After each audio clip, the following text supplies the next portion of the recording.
to the public, we may see Mandy and we may see Jennifer, and Mandy would be brought into the room for both discussions of streetlights and the rental registration.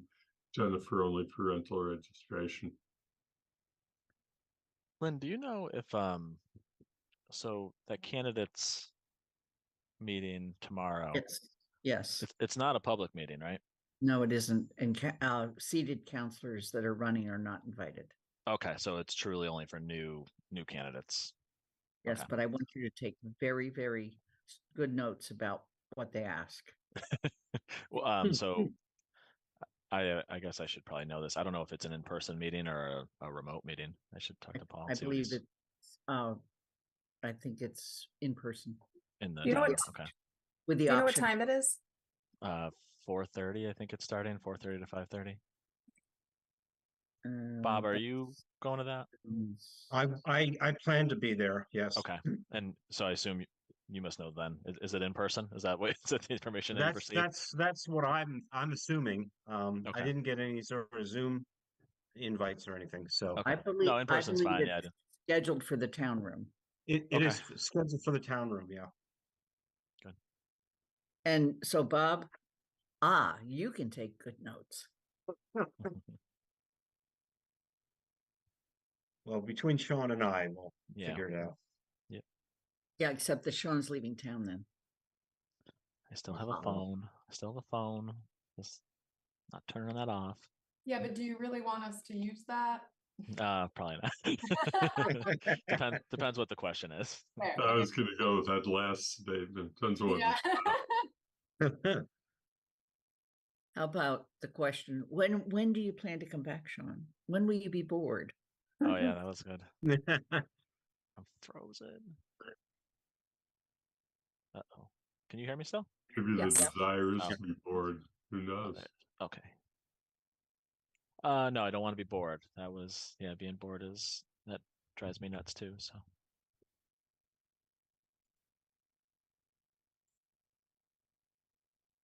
Andy, it's 3:30 now. Would you like me to open to the public?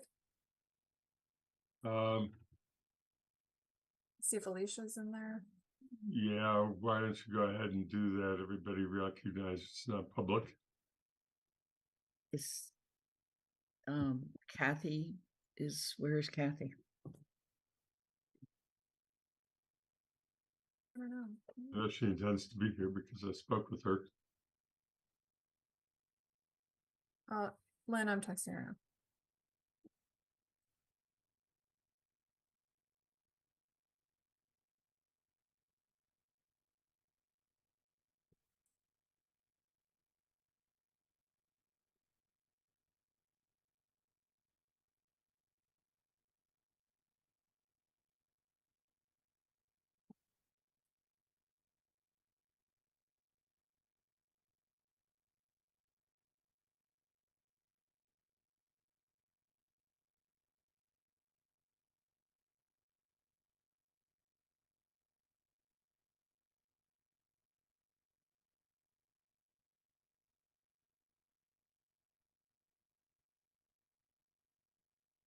We have a quorum.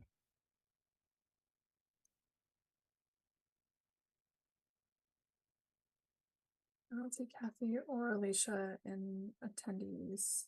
No. Andy, it's up to you if you want to start recording and see if No, they let's join. hold or on wait. for just a moment for Kathy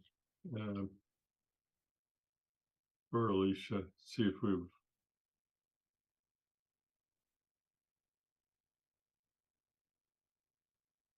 Hi, Matt.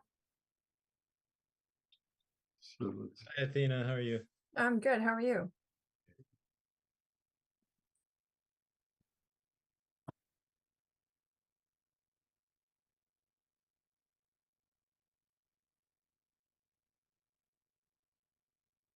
Are we still in a practice session? We're Yeah. open to attendees, but We're we're not. open to the public though. We We're just haven't. waiting to see if we have either of the last two counselors who are expected to attend will be here in a minute or so. We're going to start anyway, but Sean, do you want us to bring Holly in? Yes, that would be great. Okay. And Guilford should be here any minute too.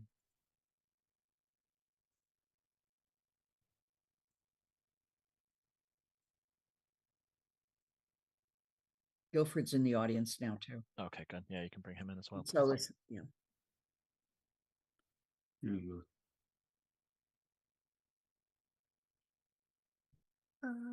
Oh, and there's Dave.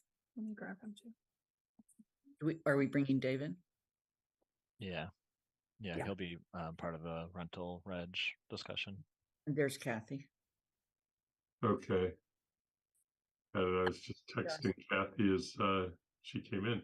Right. So under that circumstance, now Athena, we still haven't heard from Alicia, but I think everybody else is present. So we probably should go ahead and start. Okay. Recording in We're progress. recording, Andy.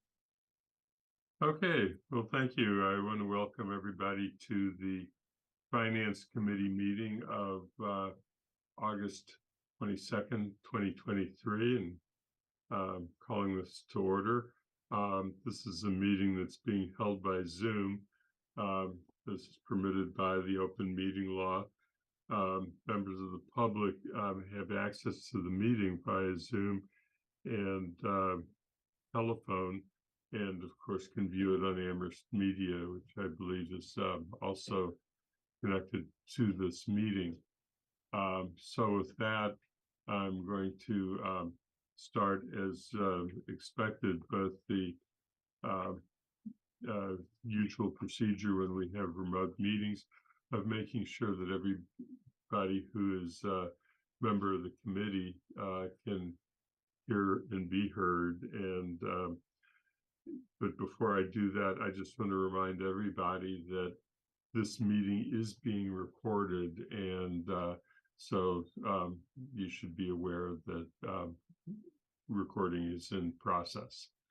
So with that said, let's just check in with everybody. Anna? Hi, everybody, present. Lynn? Present. Bob? Here. Matt? Present. Bert? Bernie? Yep, I'm here. Kathy? I'm here. Okay, and I'm assuming that I'm here. So the only one we're still waiting for is Alicia, and we'll confirm her ability to connect if we see her in the room. And I want to thank all of the staff who are also present, but I'm not going to go through the same process with them. So with that said, first order of business on the agenda is public comment, and I want to let everybody who is an attendee know that we are doing public comment. The rules for public comment, to join, you're aware that you needed to go through the link and say you would be here. If you're on a telephone call, I don't think we have any on a telephone call. There's a procedure of *9 during the public comment period. I will recognize members of the public to address any questions that are relevant to the Finance Committee.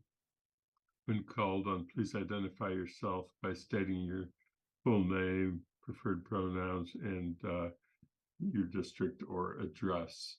And so if that, is there anyone interested in public comment? I see that we have Pam Rooney. So, hi, Pam. Hello, Pam Rooney, 42 Cottage Street. I'm speaking as sort of a member, I guess, as a member of the Community Resources Committee, who spent some time thinking about this opportunity to restructure our rental registration bylaws and our fee structure. And I just wanted to say that we I'm happy to answer questions later on as you get into the gist of this. If I were to express my goals for the conversation, I would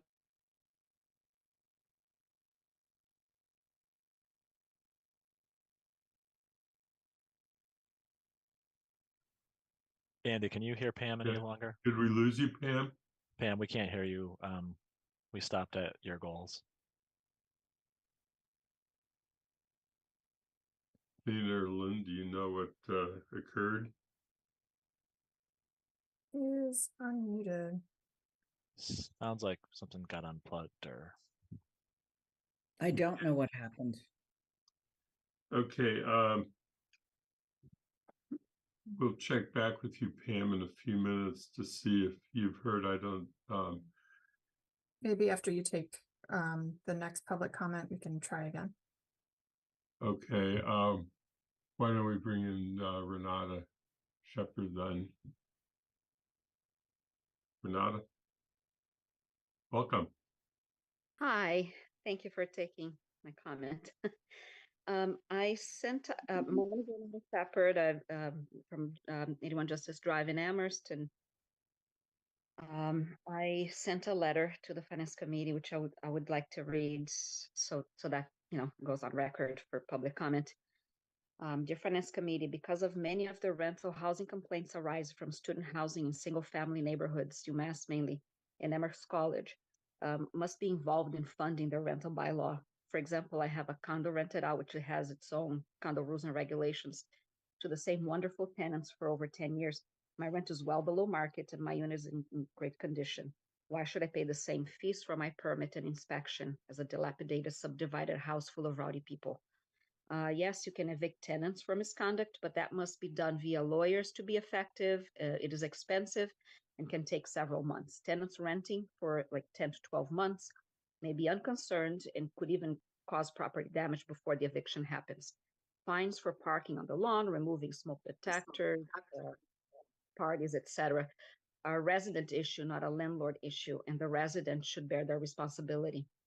The landlord must have the opportunity not to renew a lease due to these behaviors, but also not lose their livelihood over it by losing their permit or paying high fees. Usually, landlords only find out about nuisance problems if someone lets them know. If that complaint goes first to the town instead of the landlord, the consequences are dire to a landlord who was not given the chance to act first. That option must be in the bylaw. Meanwhile, look at the case in North Amherst where the apparently absentee landlords wants to build a second duplex in the same parcel as their already poorly managed one. Will they be allowed to do it? Will they pay the same fees as me? If those issues are not addressed, Amherst will not resolve its housing problems, and affordable housing will be even less attainable since small landlords like myself will be tired of this Amherst way of governing. $75 permit fee per parcel plus additional fees for additional units on each parcel would be reasonable and fair, especially if UMass and Amherst College pitch in. An hourly inspection fee of $50 to $75 per unit would also be reasonable every 5 years for good properties. I would still earn less than other rental properties like duplexes, apartment complexes, single family homes, etc., but it would not break me and would not deter me from offering an affordable quality rental unit. Thank you for your consideration on this matter.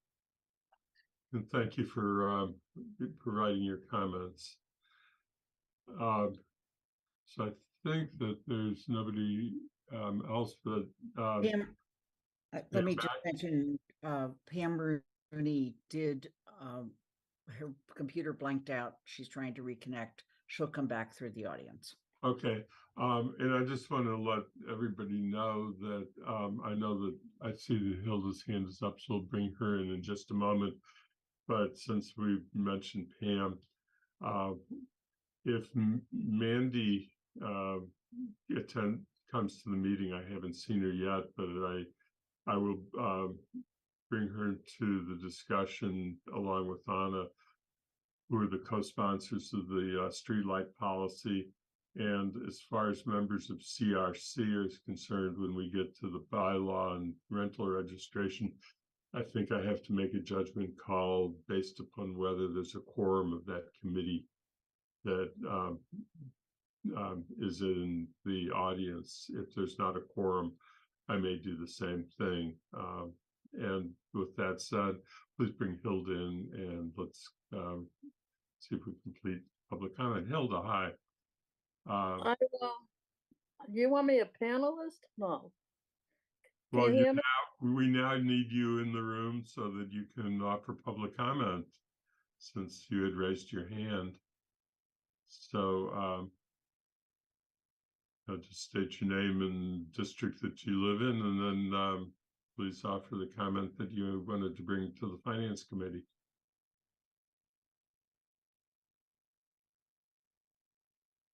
And you're muted. Yeah. You're muted. So. All right, now I've got it. Hilda Greenbaum, 298 Montague Road. I really believe that the problem that rent registration is trying to address affects very few people in the town. And the people who are most bothered by it seem to be homeowners. So any benefits would be more to homeowners than the people who can least afford to pay for the increased fees. I really believe that this whole inspection system, if it's going to really is something that should come off the tax base, but that's la la land. It's not going to happen. And so if it can't happen, I think you need to make it really fair. And, you know, our 200 square foot studio or efficiency apartment shouldn't have the same fees for inspections or for registration as a 4-bedroom house with 4 undergraduates in it that, you know, takes much longer time to inspect everything in a 4-bedroom house than it does in a 200 square foot apartment. Most of the square foot, you know, these people who want to live in small units tend to want to be quiet and they don't want to bother anybody, so that there haven't been any complaints for many, many years. And I just hope that when you look at the fee schedule, you will remember that the town is more than half, probably close to 60% or more, renters to homeowners.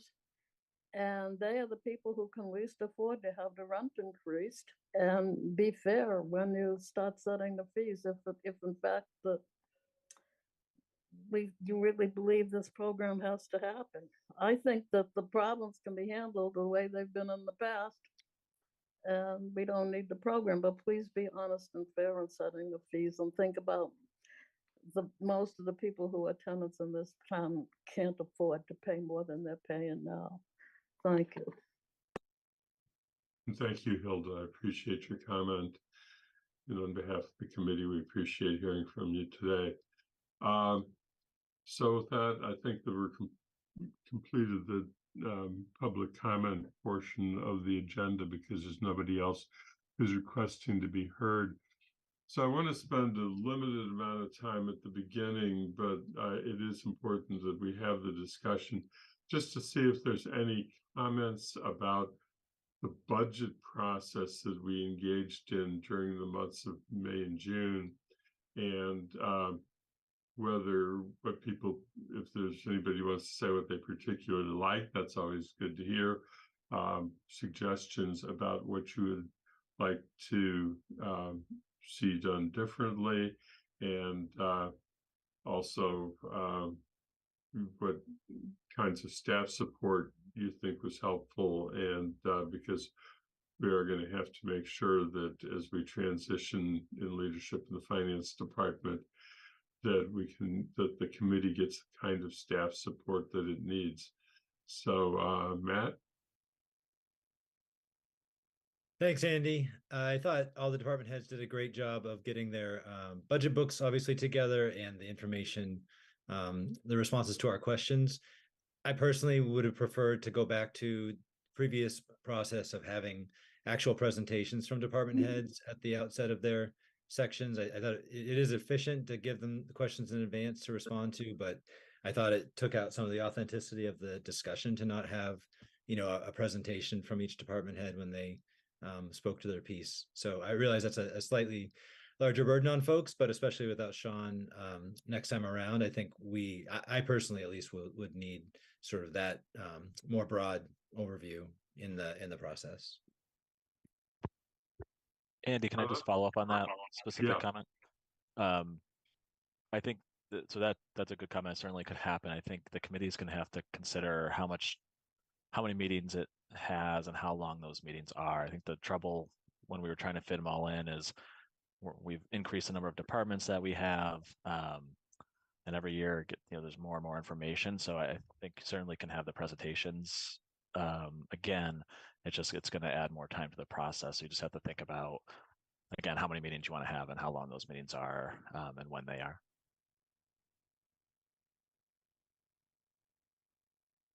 Anna?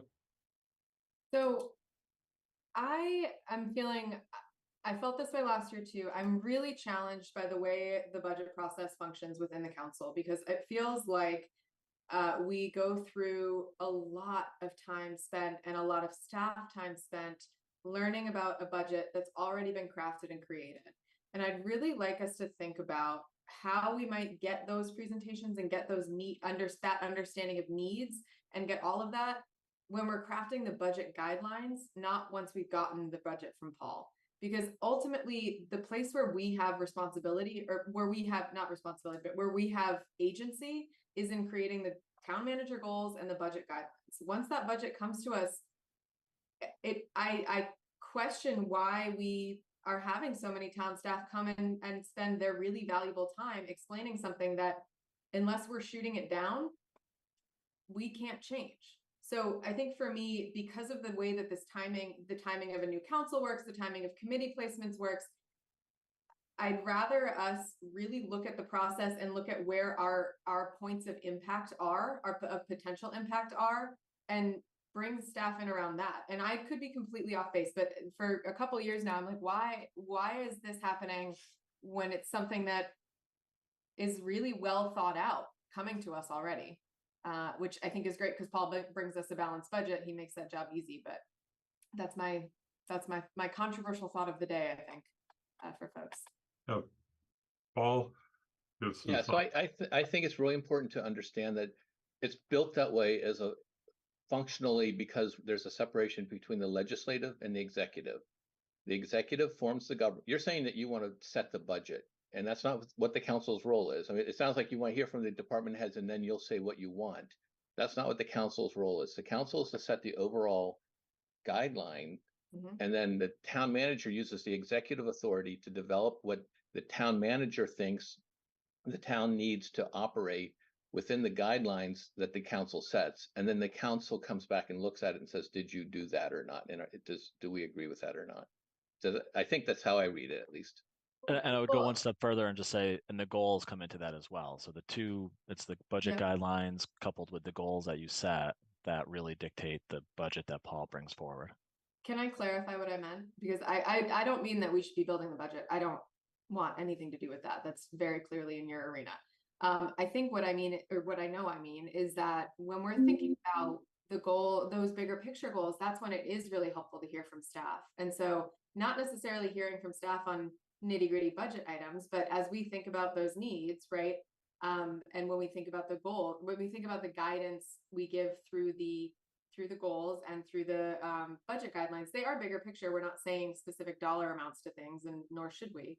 But for me, that's when the input is most helpful, because, right, like I think, again, like what can we do at that point without breaking the law? So I'd like to shift where we get that feedback, I think. Yeah, but to clarify, the staff reports to the manager, not to the council. Oh, absolutely. And so it's the manager's budget that comes to the council. So you talking directly to staff to say, how do we want to do it, would take the manager out of the budget making process, which is not the intent of the charter. So then how is that different, Paul, than how the staff, I'm talking about the same type of presentations where they talk about the past year and what they're doing in the year ahead. It's not a change in information. How is that any different than what they're doing now? Because I've already decided what should be in the budget. And you're saying I want to do it before the manager has decided what should be in the budget. Then why do we do it? That's up to you. We don't have to do it. You can do it however you want it, but I mean, we do it to explain the town manager's budget, right? So when staff come and give a presentation, they're presenting what the budget is. They're not presenting a list of needs. I mean, they do talk about objectives and things coming up, but they're talking about what's in the budget. I worry a little bit about if it's beforehand and it was directly to the council, it would be almost like whoever makes the best case, they're going to get something recommended by the council. And it comes down to who presents their case best, not necessarily where the greatest need is. I think that's where, again, the town manager is critical in it. Understanding the whole process, meets with department heads all the time. That's what I would worry about if there was ever a system like that beforehand, where it would come down to just who's the best sort of presenter. I think that's a fair worry. And I'll stop after this because I know I've taken more than my time. I think my concern with how it exists now is that it's who shouts the loudest and who we hear from, right? Like I think that there's already bias inherent in the process. All right, I've used up more than enough of my time. Sorry. Thank you. Bernie? Yeah, I thank you, Andy. I think the budget process is always a bit of a trial. Whether you're writing it, reviewing it, or finally voting on it, it's a struggle.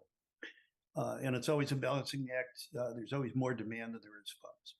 What I think would be helpful is, rather than try to move in a number of department heads, it would be helpful if the finance committee had a discussion in advance of which department heads they would like to hear from, where they see sources of questions or possible controversy in the decisions that were made by the manager and his team in crafting the budget, and sort of shape that discussion, because there are some parts of the budget that we could probably just sleep through.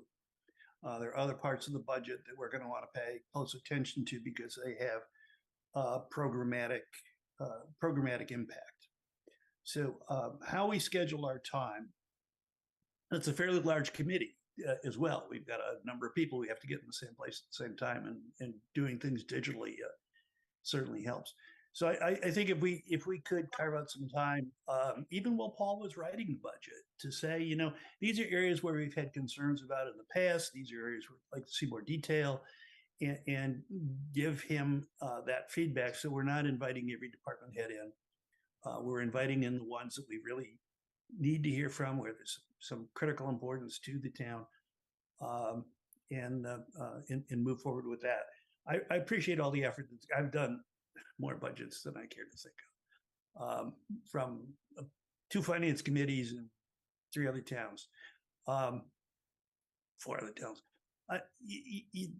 So it's a trial, and I do appreciate the way this committee has managed things in the last year, because it's been, I think, some fruitful discussion, and I think there's a level of questioning and civility that this committee has shown that can be emulated elsewhere. So that's my 2 cents on it, and thank you. I appreciate that.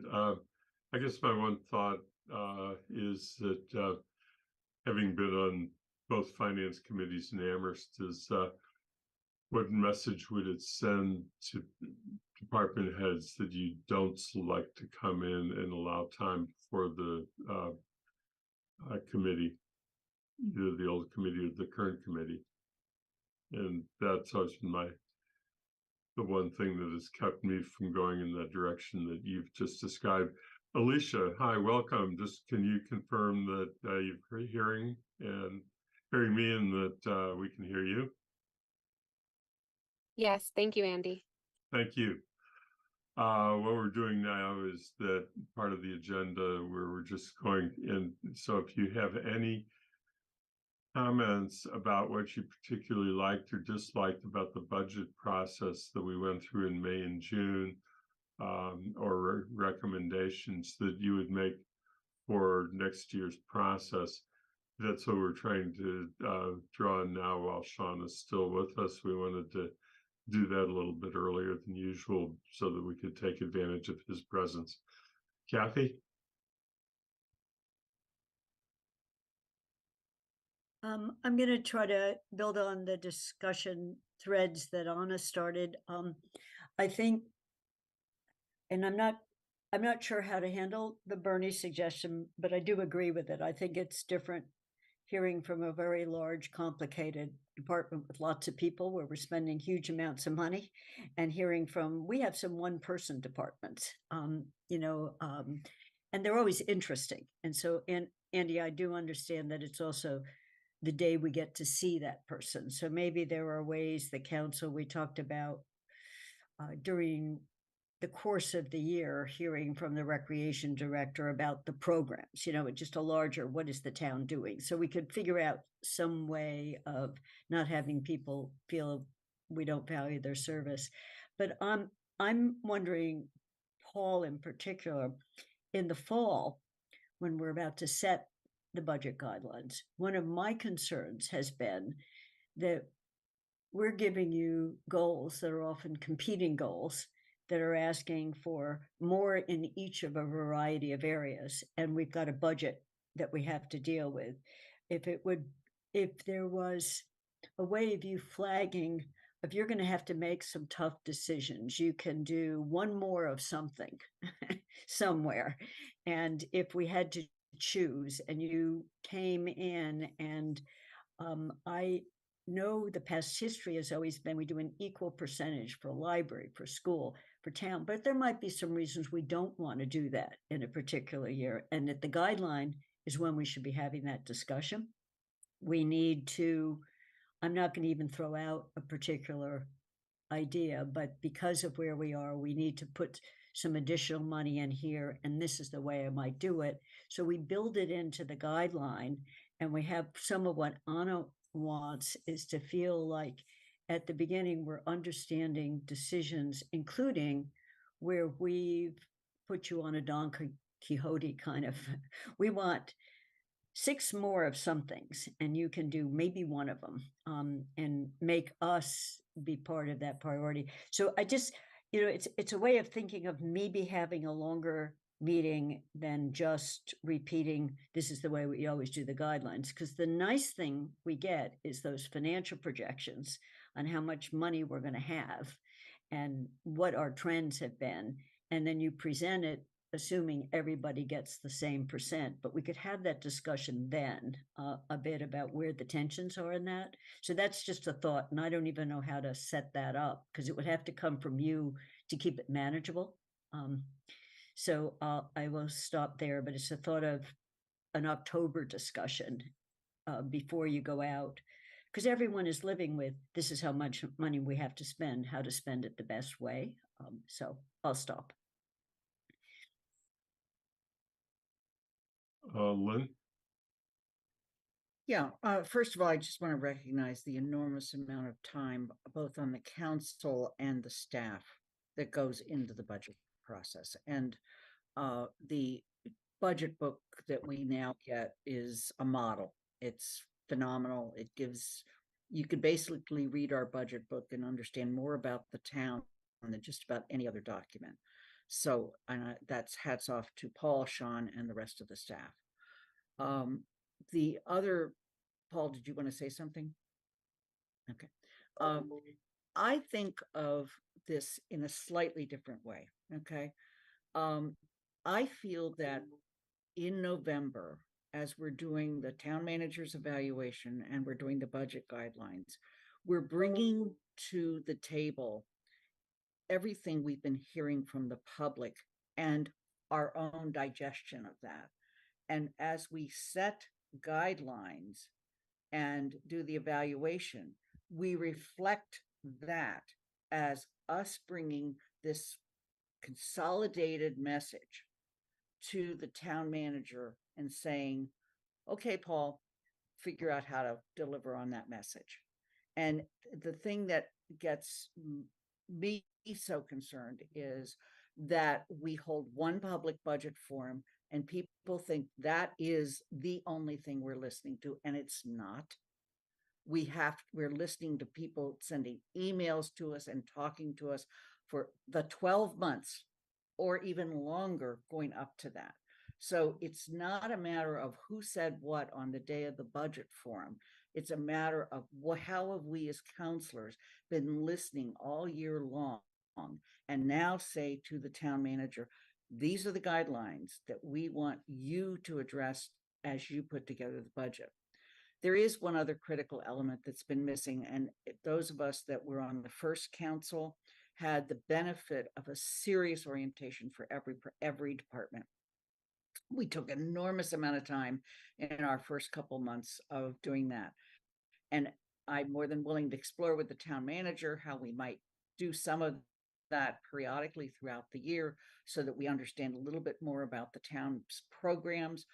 But that allowed us, when we got the first budget, which like every new council, the previous council has set the guidelines, the previous council has evaluated the town manager.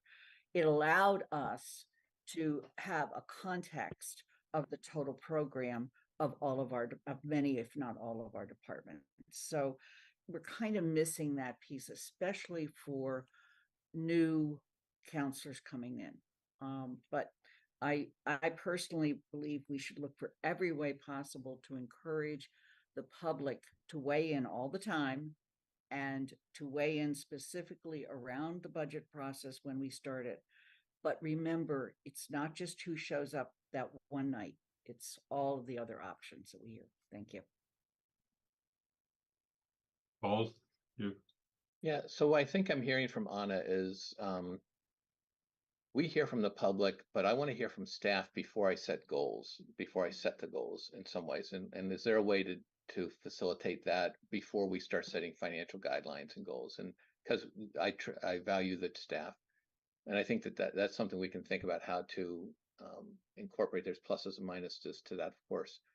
And then I hear from like Bernie and others, it's like, how do we manage our time when we receive the budget more efficiently, so that we're not giving sort of everybody gets 15 minutes, bigger departments get 30 minutes. And it might be that the finance committee says, here are the, town manager, here are the 5 things we really want to dig into this year, and sort of say, we want to spend a larger amount of time on specific blocks of things that we want to spend more time on. That's another way. And then sort of like give less.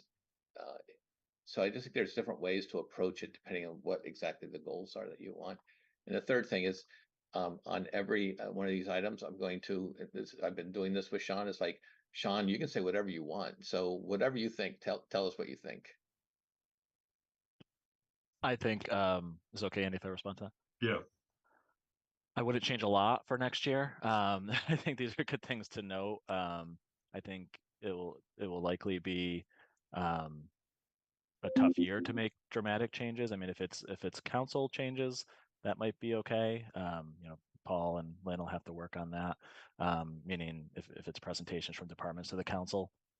If it's changes in the process that we go through in the finance office, I would say this would not be the great year to do those. I think, Holly's going to be doing her best to kind of do 2 jobs along with Jen LaFountain. And so I think this would be a year to kind of keep the financial process status quo in terms of the development of the budget. But if there's other meetings that need to be scheduled to provide input to like the budget guidelines or the goals, I leave that to Paul and Lynn. Let's get Bob's comments and see what how you want to follow, and then we should probably move along in the agenda. Yeah.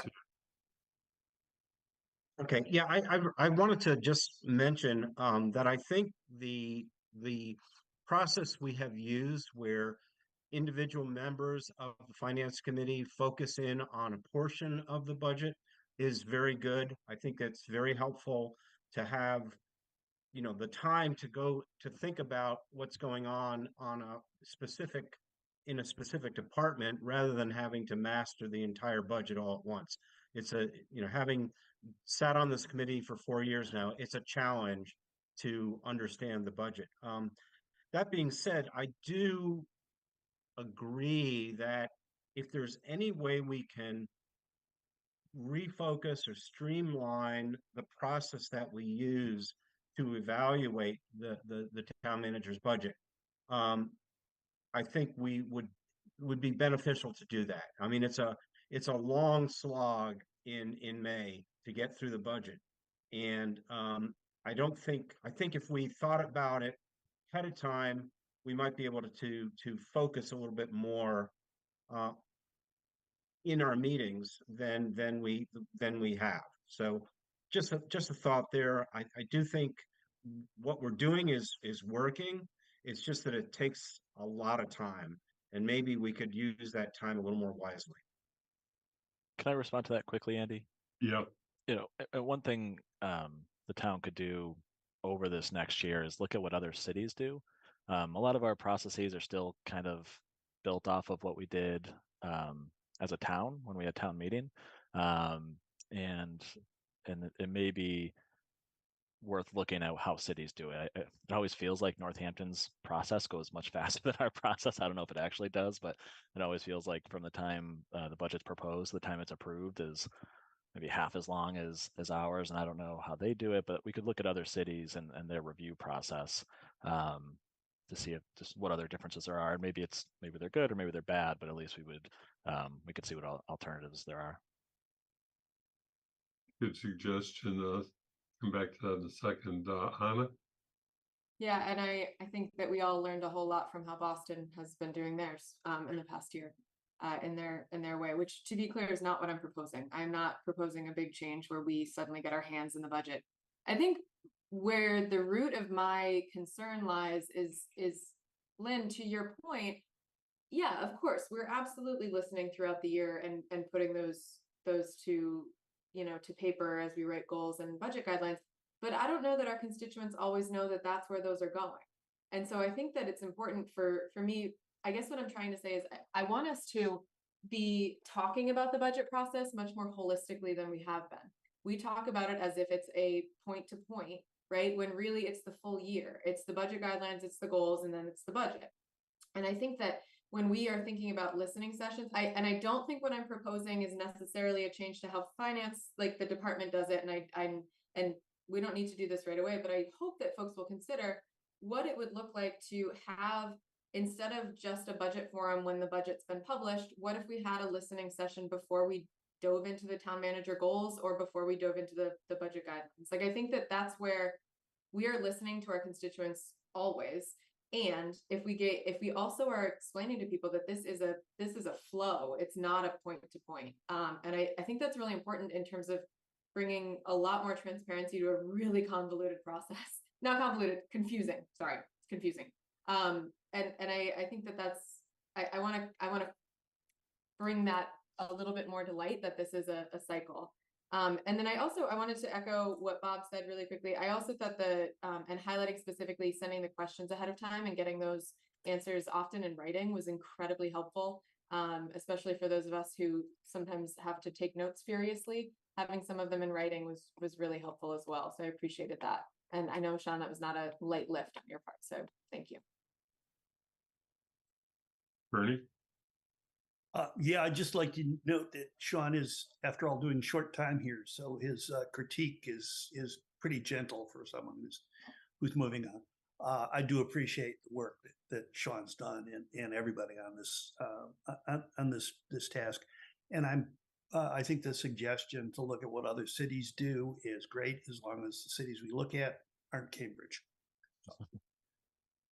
Agreed. Or Somerville. No, and I was just say that I think that careful selection and consultation with some other cities would be helpful. We don't know who the council is exactly going to be, or what their desires and process will be. So we have to be thinking in terms of what we're passing on to others, as well as what we're learning for ourselves. I think that our process, my observation is that the process worked particularly well this year. I think that it worked well because we've sort of got a flow going, and Sean really helped us in a tremendous way. And so with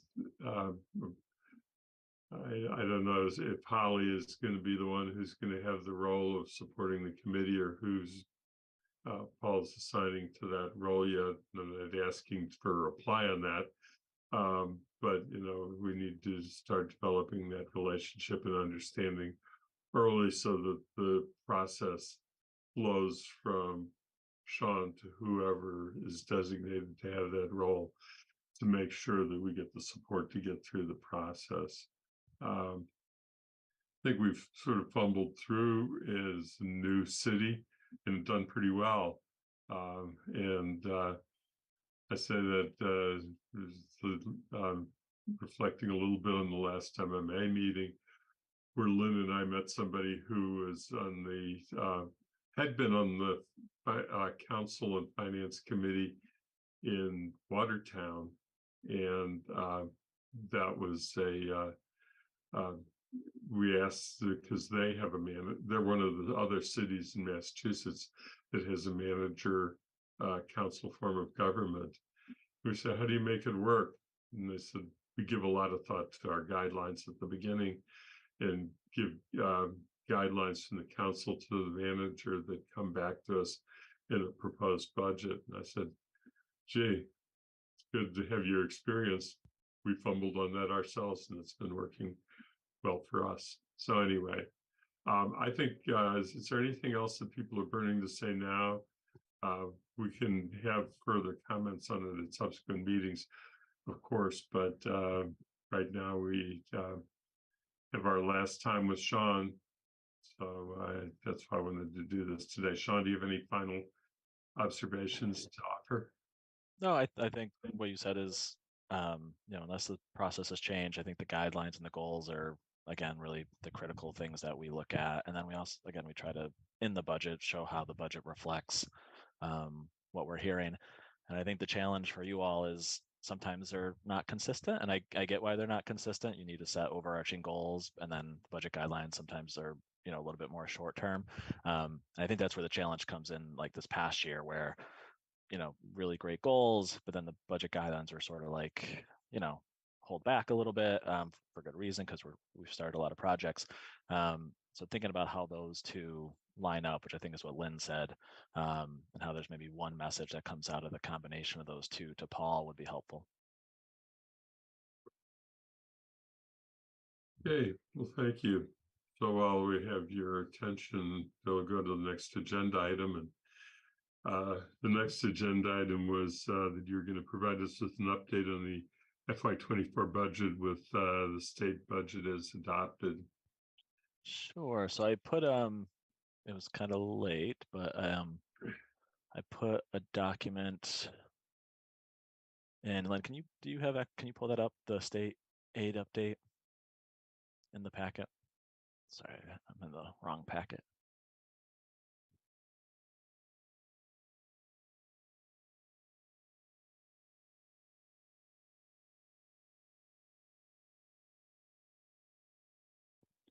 And I have it, Len, if you want me to pull it up. You're Okay. muted, Lynn, so. Can you all see that on the screen? Yes. All right, so quick state aid update. The left-hand side are the different categories of state aid that we have. The top block is money coming in, and then below that are assessments, money going out. The FY24 budget is what you all saw when you voted on the budget. The update is what the governor just signed in terms of actual aid. However, a number of the categories are still projections. They're based on activity that will happen this year. So there's a few, it's not set in stone. There will still be some changes to the final numbers. And then the change between the two, so just quickly, Chapter 70, the state budget came in about $30,000 better because they doubled the per pupil aid from 30 to 60. So that doubled what we were projecting for an increase. Charter tuition reimbursement is projected to go down by 100,000. I just want to highlight again, this is a projection. It's based on how many kids actually enroll in charter schools. So this number will definitely change between now and the end of the year, but it's projected to go down. The good news is when it's projected to go down, that usually means tuition might go down as well. So just keep that in mind. Unrestricted general government aid is UGA. So that was the biggest area that increased instead of a 2% increase. In the governor's proposal, it was a 3.2% increase that was ultimately approved. The next several categories stayed about the same until we get to school choice tuition, which again, this is a projection of the number of kids that will choice into our schools from other school districts. They're projecting that to go up. That will be adjusted and based on actuals.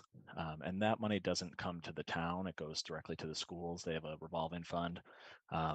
So that's not a new revenue to the town. It would be a new source for the schools, but typically they budget a certain amount, and then if it comes in better, they can use that the following year. So on the aid side, in total, came in about $90,000 better. And then our assessments are going down slightly related to our charter tuition assessment. So we have a tuition assessment and we have a school choice tuition when kids go out of the district. And those numbers fluctuated a little bit from the governor's proposal until the final. But again, all in all, relatively minor changes in the overall state aid picture. And we won't have finals, and we won't have a real good idea of the final until October when we see what charter and choice looks like. Any questions on state aid?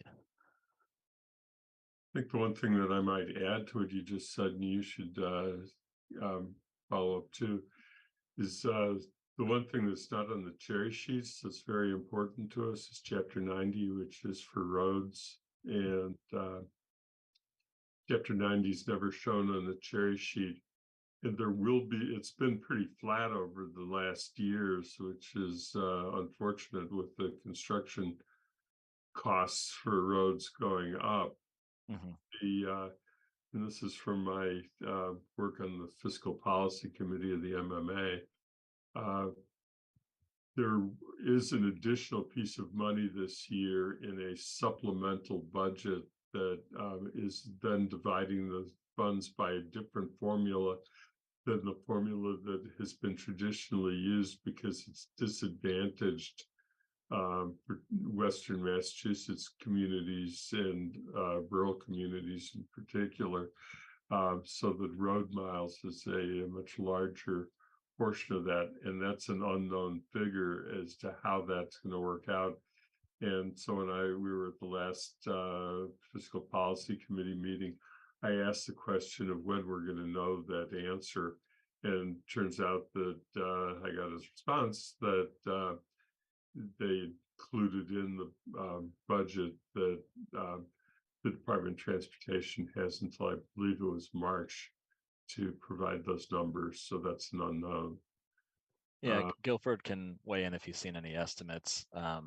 Our projection of Chapter 90 in the capital plan was sort of based on level funding. So any additional money we get above and beyond that will just be more that we can put towards roads and other sidewalks and well, not sidewalks, but road improvements this year. So otherwise, are you seeing any changes that we should know about?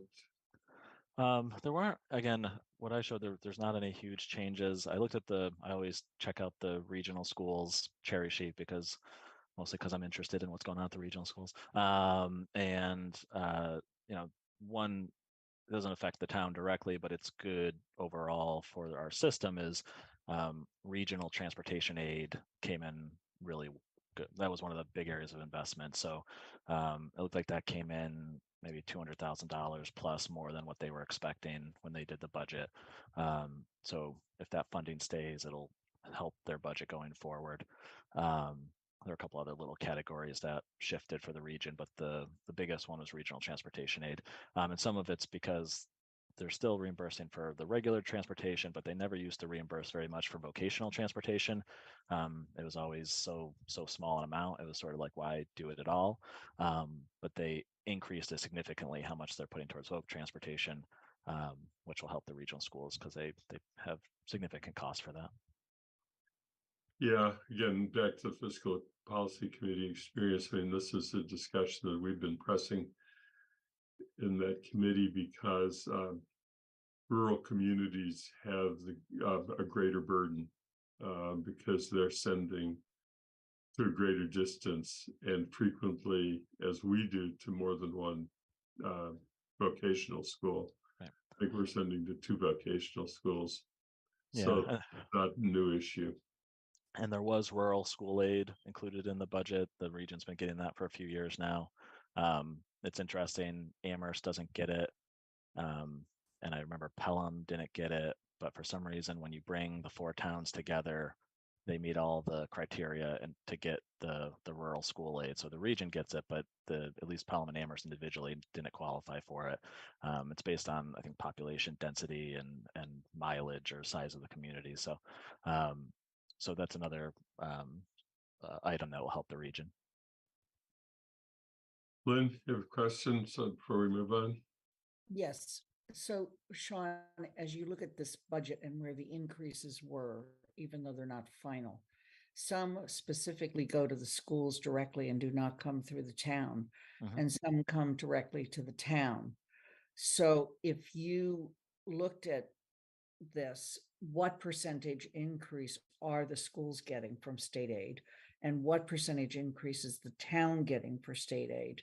And this came up last night in the council meeting, and that's why I'm asking. Yeah, I mean, I'd have to pull up the spreadsheet. I mean, so again, we won't know the 2 sources or 3 sources that change the most that come to the town are Chapter 70, which went up 30,000, unrestricted general government aid, which went up 120,000, and then the charter tuition reimbursement, which went down 100,000. So again, they net out to a $40,000 or $50,000 increase, which is a fraction of a percentage point. It's not anywhere close to a full percentage point. I did quickly look up, just might as well answer it, otherwise it will go unanswered. Anna, I think you had asked last night if we were to pull from somewhere and increase all of the budgets the same, all the 4 operating budgets the same,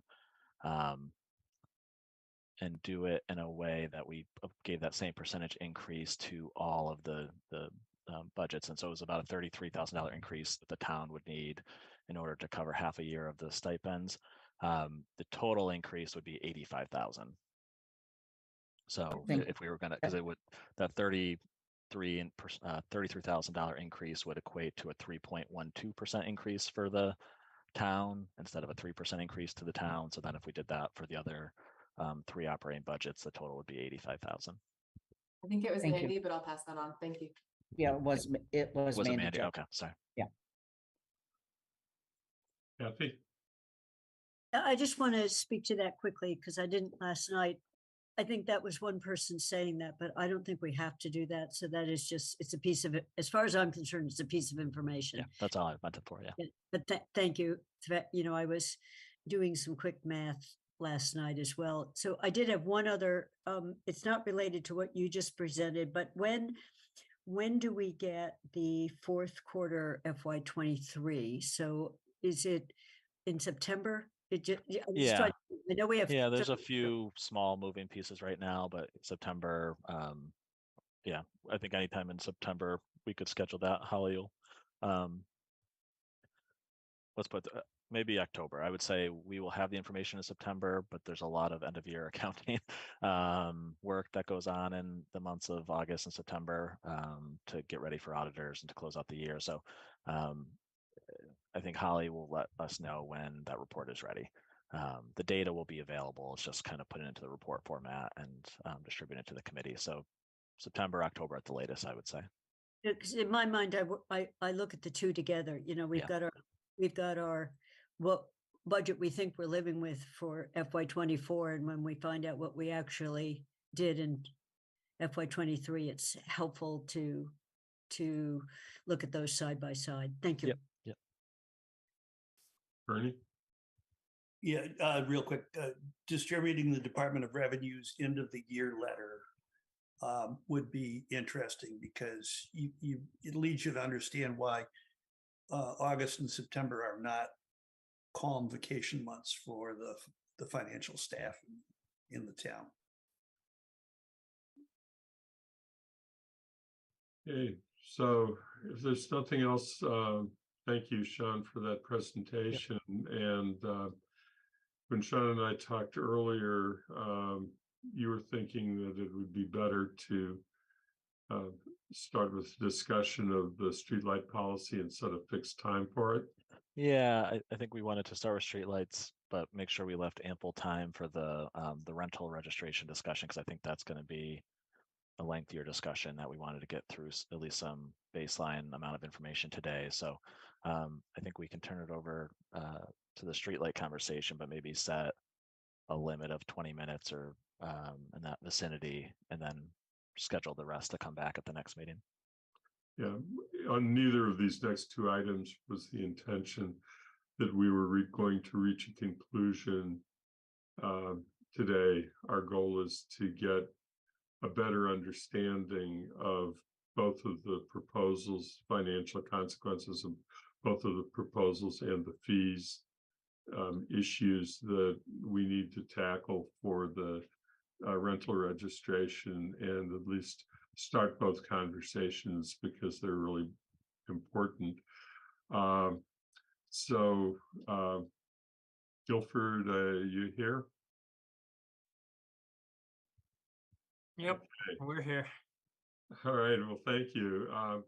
We have Guilford Nana, who Anna is one of the co-sponsors as well as a member of the committee. I did invite Mandy, who's the other co-sponsor of the policy, and because it is a policy that is proposed, but she's not here. So I think what we want to really start with is questions that people have about, to try and understand the proposed policy and the financial consequences of the proposed policy.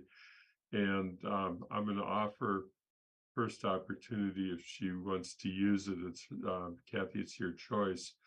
But Kathy had prepared questions in advance and sent them to Sean and to me and to Guilford. And so I know that you've been doing a lot of thinking. So if you'd like to start, then I give it to you. Thanks, Andy. I'm think I copied you, Guilford, on my questions too. I was trying not to catch you off. So I'd like some basic information as we're looking at what's being proposed. So starting with, and I'll just read them off, and I'm happy to send them to the whole committee, Andy, if you want to, just to make them part of the public record. But I started with, how many lights do we have now that don't comply with what is being proposed? And that's the total number. And I broke it down that how many are not shielded, so it's shielding downward. How many have a light bulb that doesn't match whatever intensity we've specified? And then, as I understand, we're only changing lights when the light goes out. You know, this isn't a go and change them all. But do we have any projected cost of as each light goes off, and or as each fixture needs to be addressed? And I'm not going to use all the technical wording that's in the thing. The light bulb we're going to have to purchase, or the lighting we have to purchase versus the one we now use, the cost of adding a shield, and if the entire fixture in some way needs to change, like it's an upward facing fixture, downward, some estimate of the cost of implementing this. And I guess in my mind, the simplest way of thinking about this, if we had to do them all tomorrow, what would be the cost? And I understand we're not talking about doing that. We're just talking about your street light goes out down here. Then my third area was, does the type of light bulb fixture being proposed use more, use less, use about the same in utility costs? I don't know whether the current bulbs are very low draw on electricity or not. And as I understand it, number 4 is dimming is very expensive. And I looked at Northampton, and Northampton didn't go near dimming because their lights aren't set up in a way that you could do dimming. And is it even feasible to think about us doing that in any time soon? And my final category was staff time. does this in any way increase staff time in doing it, or is it already you do these kinds of things? Because those were my 5 categories. So how many don't comply in one way or the other? The projected costs of full compliance, any implications for electrical costs, dimming, is it feasible at all, and staff time. So, thank you, Kathy. I will ask or just have the questions. See if you have any wording changes, but get them through Athena to the committee and into the packet. Okay. I chose not to do it in advance because Right. I'll forward it. some open meeting law concerns. Yep. Yeah, but it would be certainly helpful to get them now to the committee since they've been stated in a public meeting. And Anna, at any time I see your hand go up, I'll recognize that you're a co-sponsor and offer you opportunities to respond too. But Guilford? So just from reading this and talking to the vendor we have who provides our streetlights, we have roughly 1,200 lights in town, streetlights, and we have roughly 1,200 that don't meet the requirements of this proposal. With that, shielded, we probably have 20 lights that have some type of shielding on them. Downward facing lights are it's kind of a to have a truly shielded light that's downward facing, we don't have any. We have downward facing lights, but they do have some leak by. So that's a question that's kind of open. Our light bulb intent, or it's actually not a light bulb. The intensity of our lighting is higher than what you have in the proposal. And our supplier doesn't actually recommend the lighting intensity you have, but he's happy to sell us lights at that intensity because he'll sell us more, he says. Because you'll need more lights to light what you want to light, except in the downtown, you might be able to stay with the same intensity you have now and still cover things. Projected cost, we haven't been able to come up with a projected cost. Our supplier has been looking at different things, and there's really, until we decide what we want to do we want to go now or in the future? Do we want to have smart lights, or there's another word for it, adaptive lighting, that changes with the time of day and changes with the conditions during the day? They turn the intensity up, they turn the intensity down, they shut them off at certain times. If we want to go that route, we can start purchasing lights that have the ability to work with those systems now and then install the system later. It's in the lights, there's a number of pins in the lights. This is not right, but the lights we have are like 6 pin. The light you need for adaptive lighting is like 12 pin. So if you can start buying the lights that have the ability to connect to the system, but we don't really have any right now. So we need to know that to come up with a price. Adding the ability to connect to adaptive lighting makes the lights more expensive than not. Electrical cost, all the lights as they come out, each newer lights are actually less expensive to operate, which is kind of neat. The technology is such that they're more efficient and they actually last longer. So as you move forward, the lights you're getting are actually better quality lights. The dimming or adaptive lighting is relatively expensive. There are many other things that the adaptive lighting can do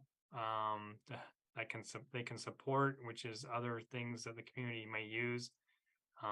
We could actually have water meters read through the same system that controls adaptive lighting. You can have other things work through the adaptive lighting systems as well. So that's something that's a positive in the future, possibly.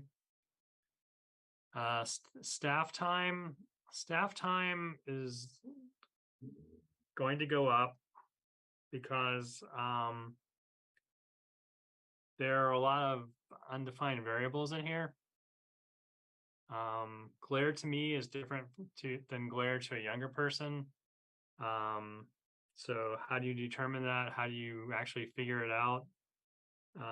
The new policy wants us to measure looms basically at each light by placing a photometer at each light on the ground to measure it. That's going to require time to do that.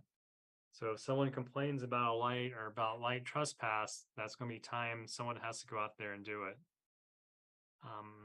I really think if you're going to go this route, that we're going to have to hire a consultant to come in. A consultant that's acceptable to both parties, to do an inventory of the lights and come up with a baseline for us to start the inventory with. That is actually making the inventory is actually going to probably be the biggest part of staff time in this whole project.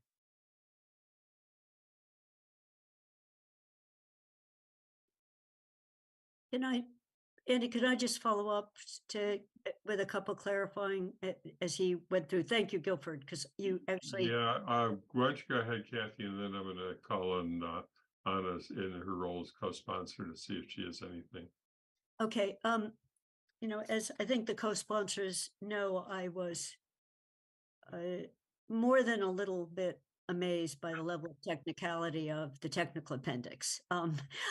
It reads more like a procedural manual than a policy statement. But with what you just said about the lights, Guilford, you said the supplier said if we were buying lights at the intensity that these specs have, the intensity would be too low and we'd need more lights. Was he basically telling you we wouldn't get enough light out of them, so we need 2 lights where 1 is? Is that what that comment was in that supplier's opinion? So it's just a question, so I understand what that statement meant. The answer is you just need, so if you're covering 50 feet with 1 light now, you may have to have 2 lights to cover a 50-foot section of ground. Okay, so it's how much the light goes out, where part of this was to just not have the light go out, but thank you, that's useful. And are there technical things, for example, that you easily have? I think the planning board sometimes has to show us that, on it goes out 50 feet, it only goes out 20 feet. Is that an easy thing for us to find? I don't want to ask a lot of staff work on this, on this sort of question. When we do a lighting plan, like we did a lighting plan for North Common, you get that information in looms in that lighting plan. And yes, that's easy to get. For the ones we haven't done any work on in a long time or have never really had any work on, like an individual light, we would have to come out and we could do an easy illumination plan, but we would have an issue with bug ratings and so forth. That's would be something you have to do in person and on site with the loom. If you're going to do the looms the way you have it laid out, there'll be some illumination has to be done on site as well. Okay, and so if I was to repeat what you've said, there were a couple areas where this specific specification is an increase in cost. It's a measuring of looms. It's a where you'd have to have some new device added, not necessarily the bulb itself, but a measurement. Is that correct? So dimming is one of them. The adaptive lights is more expensive, and then measuring the light shed requires some kind of measuring device that we don't currently have. Yes, and the device isn't that much. It's just time to do the measurements. Yep. Okay. Hey, Anna. Thank you. So Kathy, I'd love to get a copy of your questions if that's possible. I was jotting down notes. And then Andy, just so you know, I think the invitation to finance maybe got lost in translation. Mandy didn't know it was today and that both items were on the agenda. So that's the only reason she's not here. Or she found out, I think, yesterday. So a couple things. The one thing, in terms of cost, there's a small section of our streetlight bylaw that talks about the inventory. And I think that I don't want to underestimate the importance of knowing what we have out there. I mean, we heard it today. We know we have 12,000 streetlight or 1,200 streetlights, you know, but we think 20 of them have the full shields. We don't have that inventory right now. And so while it is an upfront cost, ideally maintaining it is going to be lower once we have it. And it makes it easier for us to really stay on top of lighting in a way that's effective and up to date, right? Really, one of the purposes to this was to bring our policy up to date. It hadn't been updated in a long time. In terms of I wanted to just note one thing. Northampton did put in the pins required to do dimming in the future. That is something that while they're not dimming currently, they did do kind of half that upgrade because the DPU incentives weren't there to kind of convince them to want to go through with the full dimming. But it is very clear that that is the direction they plan to go, and it is the direction that many cities do plan to go. I just wanted to note that it's not that they're not doing it at all. They just didn't install the specific, the second part, right? If it's the structure and the bulb. And then I guess, Gilbert, I'm a little confused, and I have a question about your comments about the longevity, and I'd love to see numbers on that. I think Kathy, you were kind of maybe getting at this too, unless I'm misunderstanding. I don't understand why changing the temperature of the bulb or would change the coverage of it. And then in terms, I understand how changing the shielding might, but the idea with the shielding is to only light what we intend to light. So wouldn't we just shield then to light the area we wanted to light? I'm confused about that. And I'd love if the vendor can give us numbers. And then also, I'm sure our vendor is great. Are we locked into that vendor? I guess I don't want our vendor to dictate how up to date our policy is. I think that, and obviously that's not our decision, but it also feels worth exploring that as well. So is it, yeah, go ahead, Guilford. So we use Halophane as our vendor, and Halophane is one of the top performing light companies out there and top performing fixtures. That's how we chose them. There are other fixtures towns have used. We've installed a lot of fixtures from other vendors.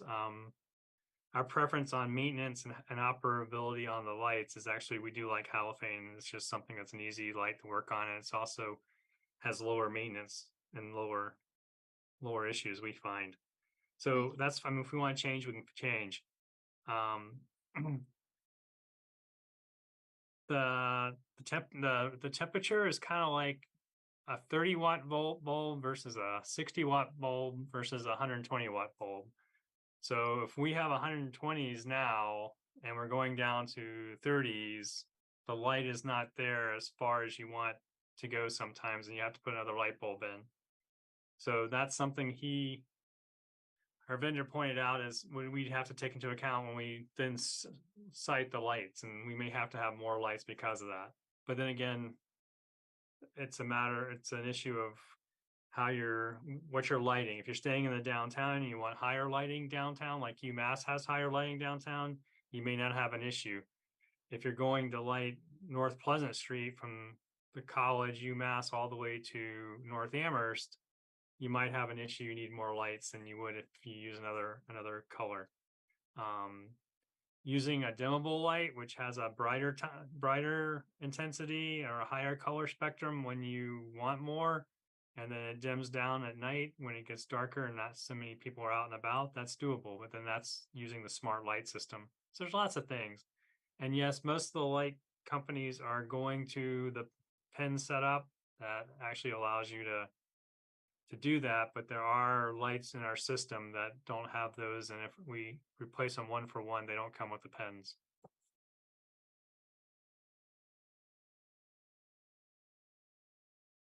Is the cost of installing the pins require just new parts, or do you have to do more wiring than that?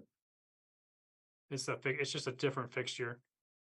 Okay. And some of our fixtures don't come with some of the fixtures we have to change. The outside look would be different. Bernie?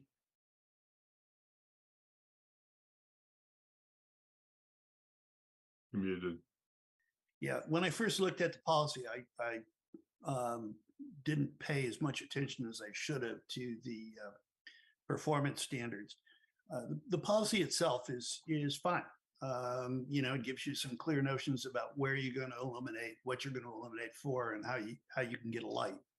Gone are the good old days when the homeowner just called up the electric company and they put a light out in front of your house. I would think that we would be better off with some goals for street lighting performance rather than a detailed list of specs. So that as we replace these and move through this and as technologies change, we could, Guilford and his successor are not going to want to spend more money or buy something that's going to require more maintenance. So if we set some goals for where we want to see the lighting system evolve, and then let that be driven by the market and by maintenance needs, I think we'd be better off than having a policy that has a definition of a lumen. It's overly complicated at that point. I appreciate the effort that went into this. It's not it's not an easy task. Having done this with a smaller community, I can appreciate the scale of it.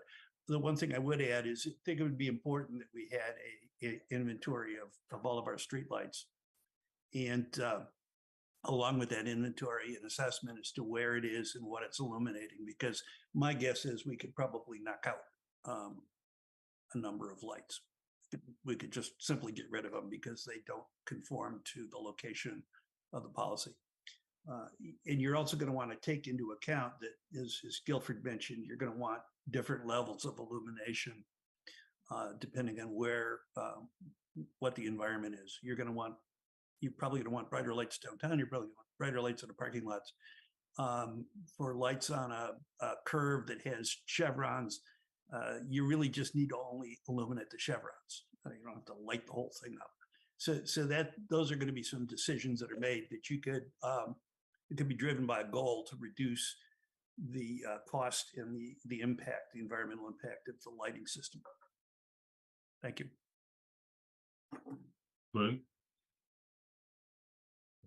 Yeah, we're approaching the 20 minutes that we said we were going to spend our time on. And talking about this without a sense of cost is very difficult. And I want to just say there are at least 2, if not 3, other big DPW projects that are out there right now. And this is where we're going to need to make some tough choices. Do we put our money into streetlights? Do we put our money into trash and refuse collection? Do we put our money into roads, sidewalks, and bike paths? And we don't have a limited set of money. And so when we return to this conversation, we need a much greater sense of the cost.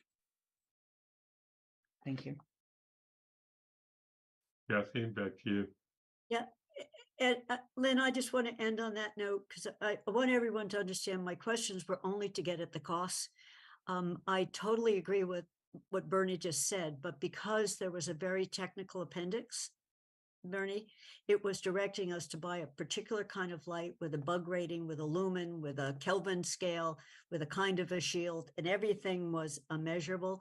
So that was where I tried to just tease out to the extent I could, and Guilford gave partial answers, in terms of these are answerable, but there is clearly a cost impact. So that's why I focused it the way I did. So thank you for raising that. It's also a very directive rather than goal oriented. It gets specific quickly. So thank you. And Guilford, just thank you, because even getting those counts was useful for me to understand this is not outside my house. There's one light that needs attention. It's a lot of them. So thank you very much. The questions that Kathy referred to were posted in the packet now. Okay. Thank you. Everybody heard what you just said. I'm going to conclude with just one additional piece, and that is that I also was looking at the policy and trying to figure out what the burden is on the department if we enact this policy. And I noted in the third paragraph, there was a sentence that says, in order to minimize artificial lighting that protects safety, wherever possible, the Department of Public Works should protect and enhance visibility through passive means such as reflectorized roadway markers, lines, warning, or informational signs, reflectorized markers on guardrails or other fixtures to indicate hazards, curves, or road edges, and or other hand-activated crosswalk flashing beacons. Well, those would advance the goals of the policy, and I think actually address some of the TAC concerns about safety for pedestrians and bicyclists. They also have, it would seem to me, have costs, and so when we look at the cost for the department, if we actually go through with it as this policy is proposed and recommended, and it's adopted, that's a piece too that I just wanted to note. So do you have any final comments, Guilford or Sean or Paul? And if not, we're going to move on. Just quickly, I do think it's a good thing to make these choices that we want to try to move some certain way, but we do need to start gathering the information, and that would be a cost. So, to hire somebody, I do not know. I would estimate it probably be in the $50,000 to $75,000 range to bring a consultant in to do the inventory, or even to start helping us start where we want to start collecting data. And that might be a valid thing to do so that we can work this out and get a little better understanding of everything we kind of need or want.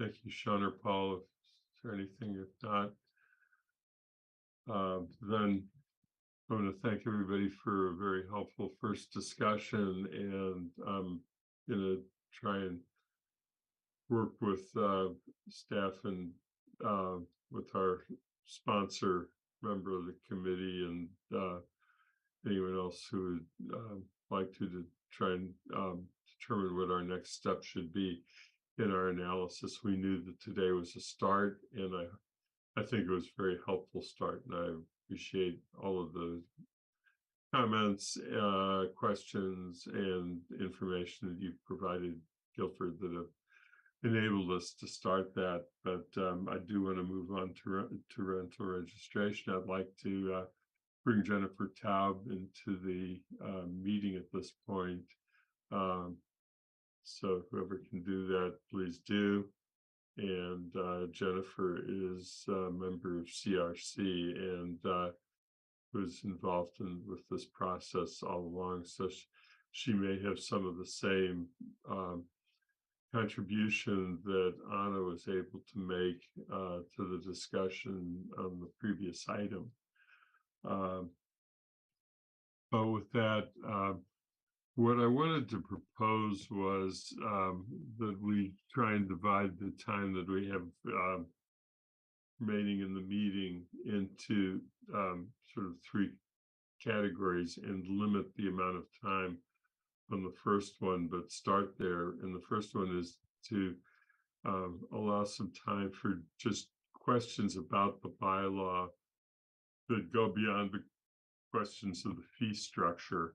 And then the second section would be to start getting some questions out about the fee structure that was proposed and presented. And then the third is to take advantage of Sean's final meeting, because Sean told me that he and Rob have prepared a draft using the analysis tool that was created in the CRC process, and to use that. They use that and develop several additional models. And Sean, did I summarize that correctly?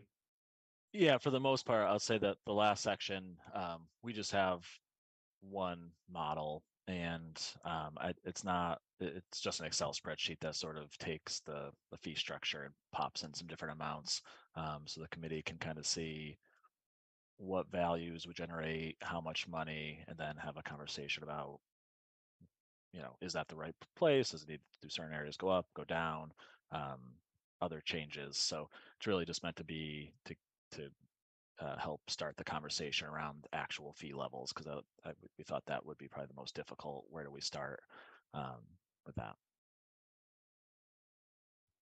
Okay, I appreciate it. And I see that Lynn and Jennifer have their hands up. I'd like to keep it limited so we get some questions out from the committee. What am going to do at the end of the discussion is to make sure that we recognize that this is a limited period of time and that there may be more questions that people have or that have been generated, and that we get those in writing so that they're out there for us to work with for the second meeting for discussion, because scheduling the next meeting is probably going to be the next most important thing we have to do after this. Lynn?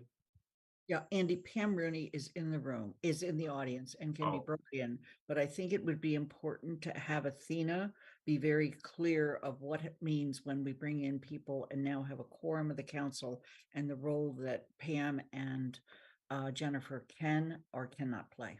Okay, thank you. Okay, because I was thinking about the question of a quorum of CRC, but if we are getting to a quorum of the council on two. Athena, is there anything that you want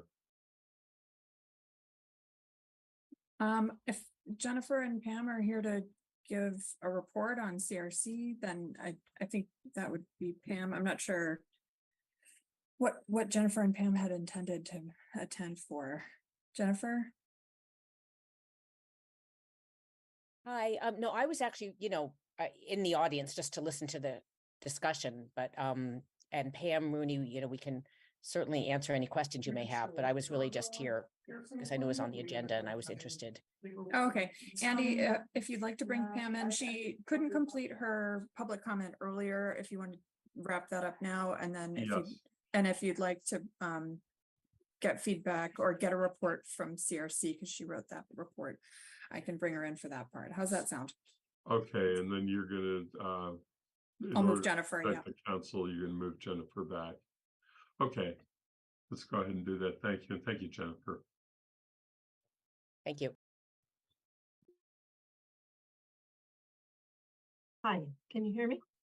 Yes. Good. Something happened. My computer absolutely crashed earlier.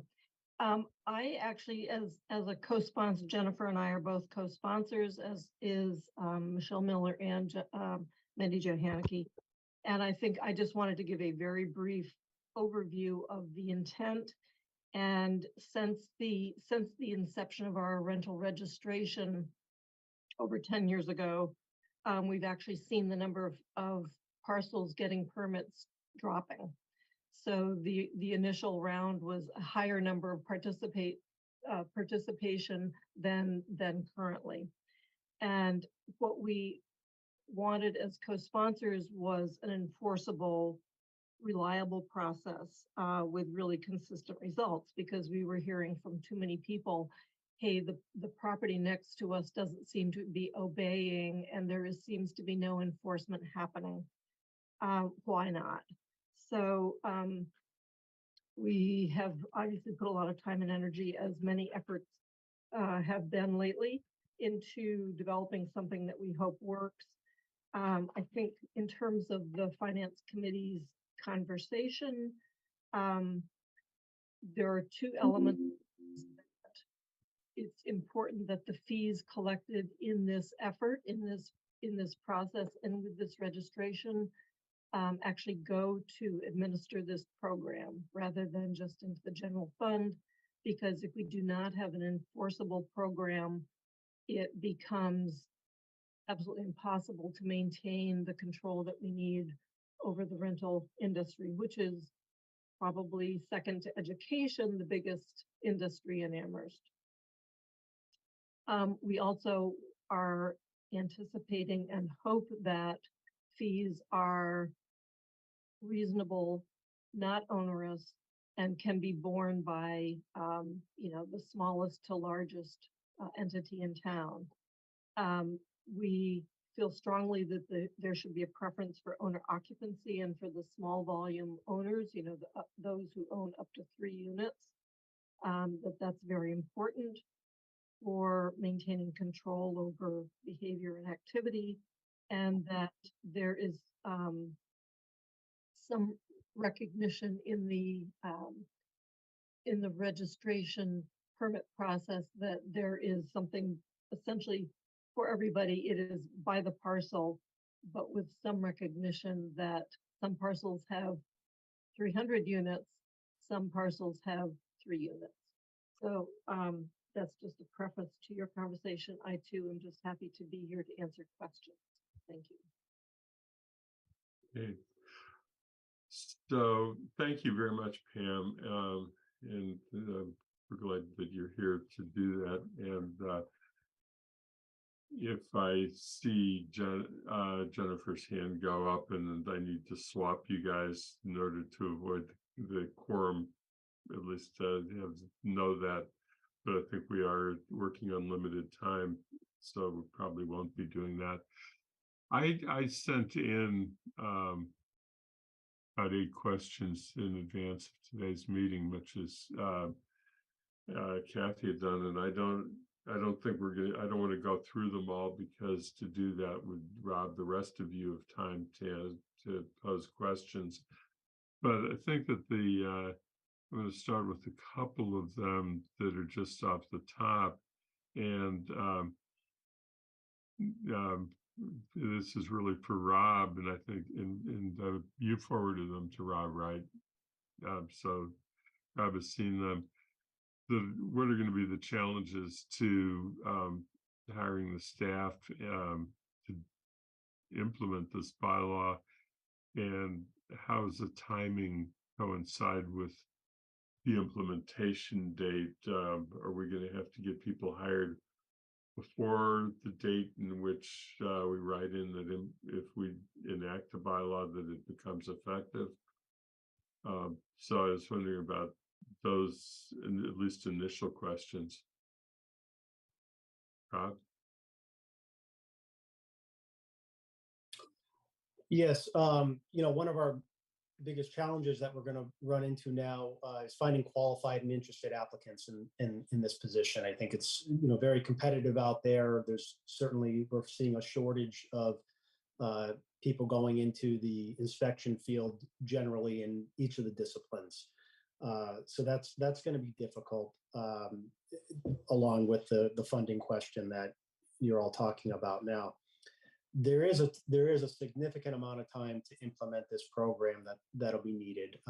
I'm suggesting 6 months is the minimum that'll be necessary to really build the program, train, and put together the system that we need to launch it. As you know, the renewal of the permit based on the current bylaw is July 1st. So if this was a bylaw being considered by the end of the year, I would be suggesting that we would be working really aggressively for a July 1st implementation at a minimum, and staff would have to be brought on early on, maybe in phases, depending on the number of new staff that are coming on, but certainly right from the beginning of its adoption to start to prepare. So the question, one of the questions is we establish a fee structure, then would become, the fees are broken into two parts. One is for the registration, just general fees, and the other is fees that are involved with inspections. The larger portion really being in inspections, but we would need to be hiring inspectors before we have the first inspections taking place, is the way I understand what you have to say. So I'm going to actually ask a third question, which may go to Paul or to Sean rather than to you, Rob, because we would have to be thinking as a committee what we're recommending and what is available funds. And there's some money that's available, I assume, from fees that are already being collected for the program. But the biggest question is about the $100,000 that was included in the University of Massachusetts Strategic Partnership Agreement for Safe and Healthy Housing. Have you thought, as manager and finance director, about whether that full $100,000 or any portion of it might be available for this program, or whether you had other visions for the use of those funds? Do you want me to start, Paul? So to your, to where you're headed, Andy, it sounds like a supplemental appropriation would be needed in order to fund these positions before the revenue starts coming in, or before the budget is generated that incorporates that revenue. And whether or not, instead of a supplemental appropriation, that could come from the UMass funds, I think those funds were just, we just signed an agreement. Would we want to commit all of those funds to this program? I think there would have to be a lot of discussion to decide whether that's the best use of those funds, or if a new program should be self-sustaining on its own based on the fees it generates. So could they help maybe as like a stopgap measure? Potentially, again, we would have to see what the cost would be for half a year. And like Rob said, if it was phases, maybe it's not, 3 staff for 6 months, maybe it's, some variation of that is less, but it maybe could be used as a stopgap. But I think we'd be hesitant to commit all of it to the program at this point, as we just signed the agreement. And it was not specific for this in the agreement. Thank you. Paul, is there anything you want to add, or is that?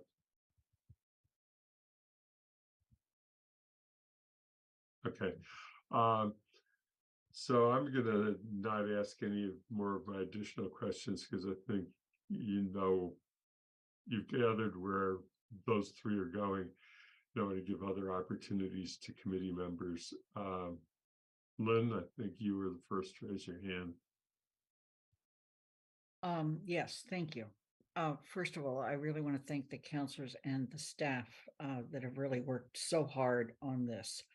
And while it seems like a sea change in some ways, to me, it's a way in which we protect all of our residents, whether they own homes or whether they rent homes or they rent property. But the moment I'm hearing somebody say hire, train, and implement, I'm talking about a new department and a new initiative. And while I would like to see us do this, I would like to see it be self-supporting, whether we have to seed it to start or not. And I would like to see it separated off in a fund like we do sewer, water, and other things like that, so that we can keep track of what it looks like to be self-supporting. And so as we go on with the model, which I'd love to see today, because I know Sean and I'm hearing that Sean and Rob have worked on that model. I want to keep in mind that this is a program to help protect the safety of all of our residents. And at the same time, we need to take into account where we have good landlords who are extremely responsible and where we have landlords that regularly violate safety codes and health codes. And we need to figure out how to do a fee structure that doesn't penalize good landlords, but make sure we go after the ones that we need to go after. Thank you. Whoops. Okay, Matt? Going just no. Yeah, thanks, Andy. And I do have a lot of those similar programmatic questions. I just wanted, this is a clarifying thing for Rob. So in terms of, and Sean's note about phasing in the 100,000 or, whatever fund going to staffing or most of the funds. So, having a lead code enforcement officer, that's going to be, that's the first question, right? We face as a town in about a week and a half. So, I just if you could just talk a little bit about the way that unit would shape up, right? Where that lead code enforcement officer is that's your primary credentialed person. And then your code enforcement officers work under that person. You talk a little bit about, would we be posting and seeking to hire out this whole team as a single deal, or are you looking to phase that in? So we are looking to replace and fill John's position now. So that's not something we want to hold back on. We want to continue the level of service that we've been offering by, responding to complaints, just as John has done for the last 10 plus years. So it's really important that we move ahead and fill that position and continue that program that exists now. And then, upon adoption of any new regulation that would require additional staff, then we would probably look to draft a job description for a entry-level code enforcement officer, and it would be two of the same positions most likely, but we can decide on whether or not their background is focused more on health laws or experience, building or zoning, as this work touches on all of those. One of the really great things we benefited from by having John for all these years is he was certified in each of those categories, and that's really hard to find. It's really difficult to even find just building inspectors now that are going through the testing and certification process and continuing education requirements. So we might have to break that up a little bit and have staff that are focused on certain backgrounds and pieces of the code enforcement to build the team.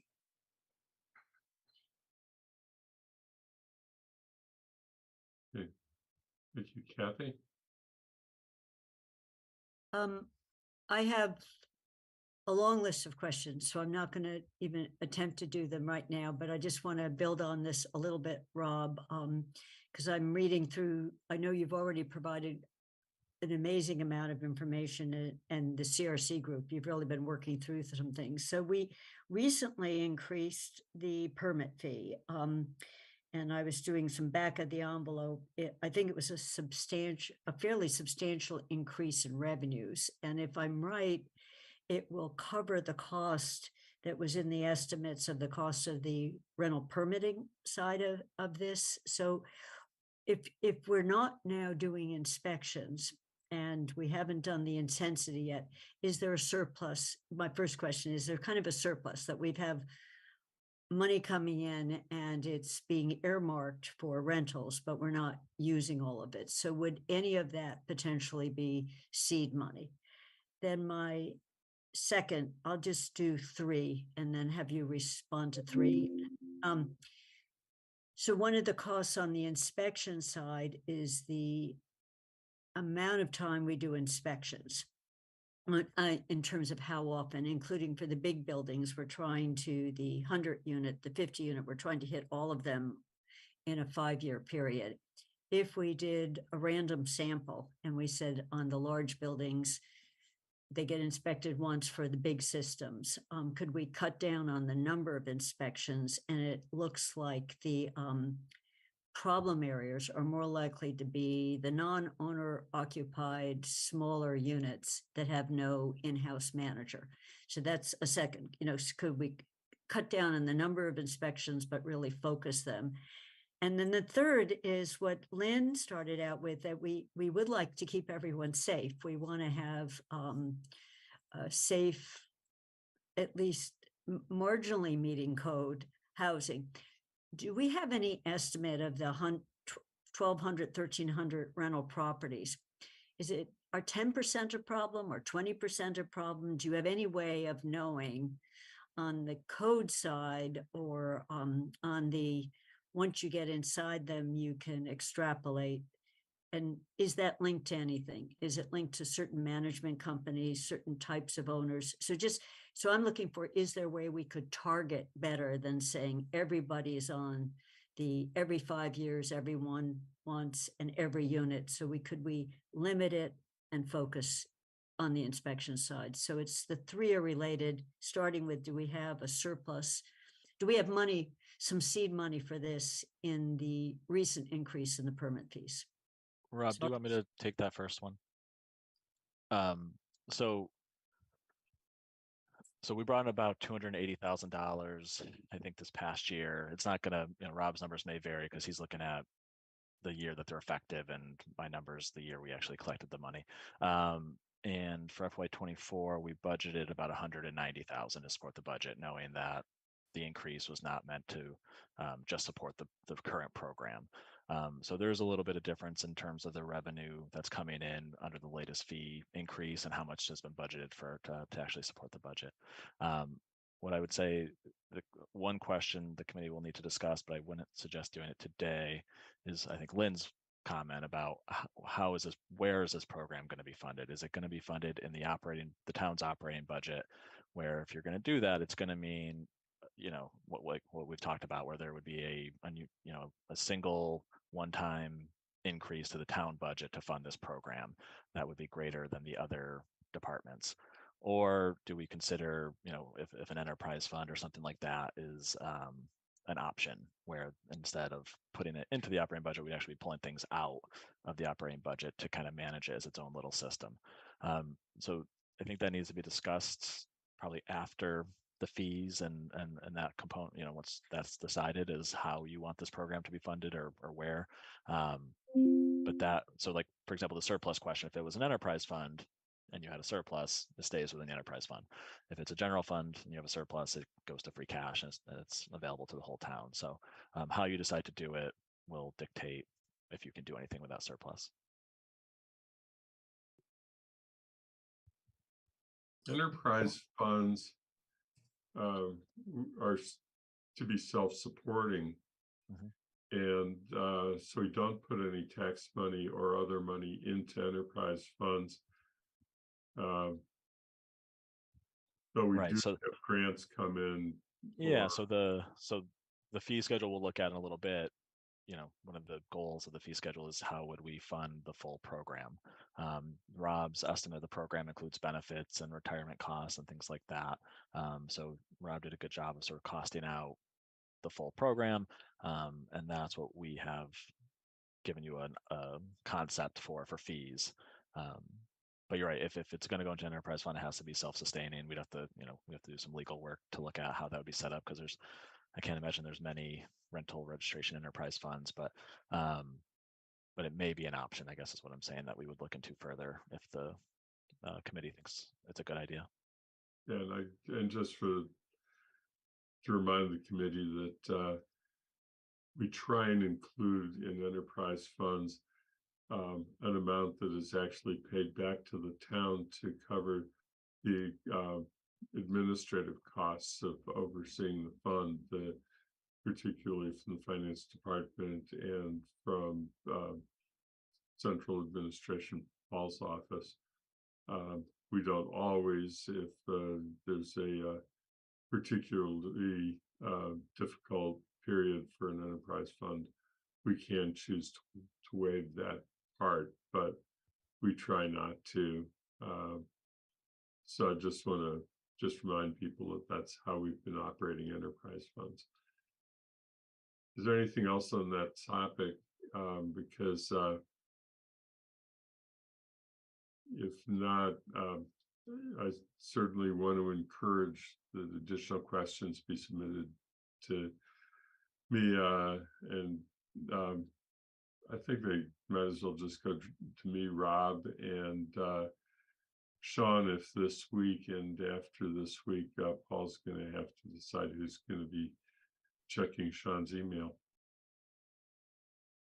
Yep, Andy, I was just wondering, do we have an estimate of problem properties, out of the 1,200 or not? That was just threw it out. It may be buried in one of these memos that we got out of our 1,300. In terms of, I'm just thinking, can we target the inspections a bit better than what's being proposed? It's a question, and if we don't know the answer, then we don't know the answer. Yeah. Yeah, Rob. No, we don't know the answer, and we think that this effort will get us to understand that so much better. We respond to about 300 complaints on average per year. Certainly there's those repeat properties that we visit, but again, it's only in response to a complaint. Throughout the course of the year, we have too many times come across situations that are concerning that we didn't know about, properties that we had never been to over the years. Could be a zoning matter, misclassification of a building, a unit that was never formally created, or health and safety concerns. And this is our way of suggesting this is how we will be able to say we've been through all the properties and we're starting off with safe units, at least at the beginning of the program. Certainly, I would expect that round 2, more so in round 3, that's when you start to move people off the list of inspection requirements. That would make sense to me. Once we've been through, maybe even the second time we go through and see that there's no changes from the improved conditions, these would be good reasons to create those incentives to reduce inspections. And quickly on one of your other questions, Kathy, I just wanted to address the current draft bylaw requires an inspection every 5 years for properties that have up to 25 units, and then some percentage of the larger complexes. So the code official will make that determination. For my estimates that you'll see in a few minutes that Sean put together, is really only considering about 10% of the total units in those larger complexes being inspected each year in that 5-year cycle. And that's because we have some number of units that are inspected by other inspectors through Section 8 program. We have properties that are very heavily managed by on-site supervision that would hopefully allow us to not need to look further than the sampling of the units. And we intentionally left that open and flexible so that we could adjust up or down. But just so when you see these numbers, we're not attempting to inspect every single unit in town. We're, especially in those larger properties. But it's just so I understand it, over a 5-year period, you try to get to all the ones in a big unit, or would you just still use sampling? I don't think we're going to. I think, as an example, Colonial Village has 200 units. We might try to see 20 of those units in year 1 in each subsequent year.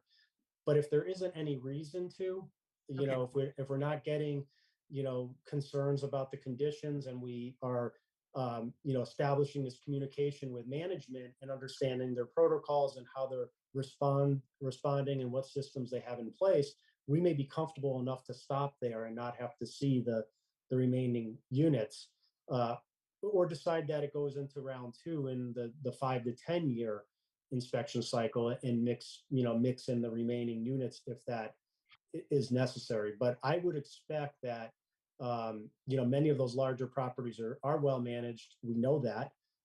We know that there's a lot of good systems in place, and we know that many of the units have the benefit of an annual inspection from some other agency. And I think we'll be able to rely on that in some cases. Yeah, well, thank you.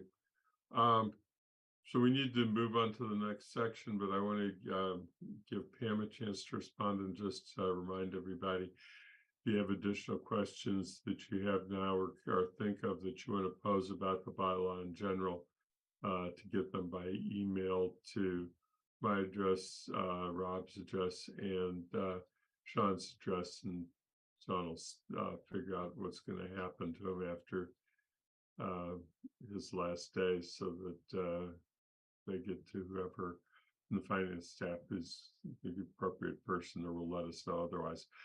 Pam, do you want to do anything now, and then we can move on to just talking about the fee structure part and scheduling a next meeting? I think those are the last things I want to make sure we cover. Pam? Yes. Can you hear me?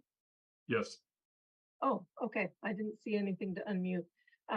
I was going to say, in consideration of building a program, that I would like to see at least recognition of what it costs us today to be running the program. So what the staffing is today versus what we might build to.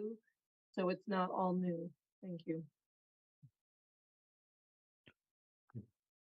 So Andy, for this next piece, maybe it would be helpful if I just bring up the spreadsheet and walk people through it, and then people can ask initial questions, and I think that will generate thought between now and the next meeting.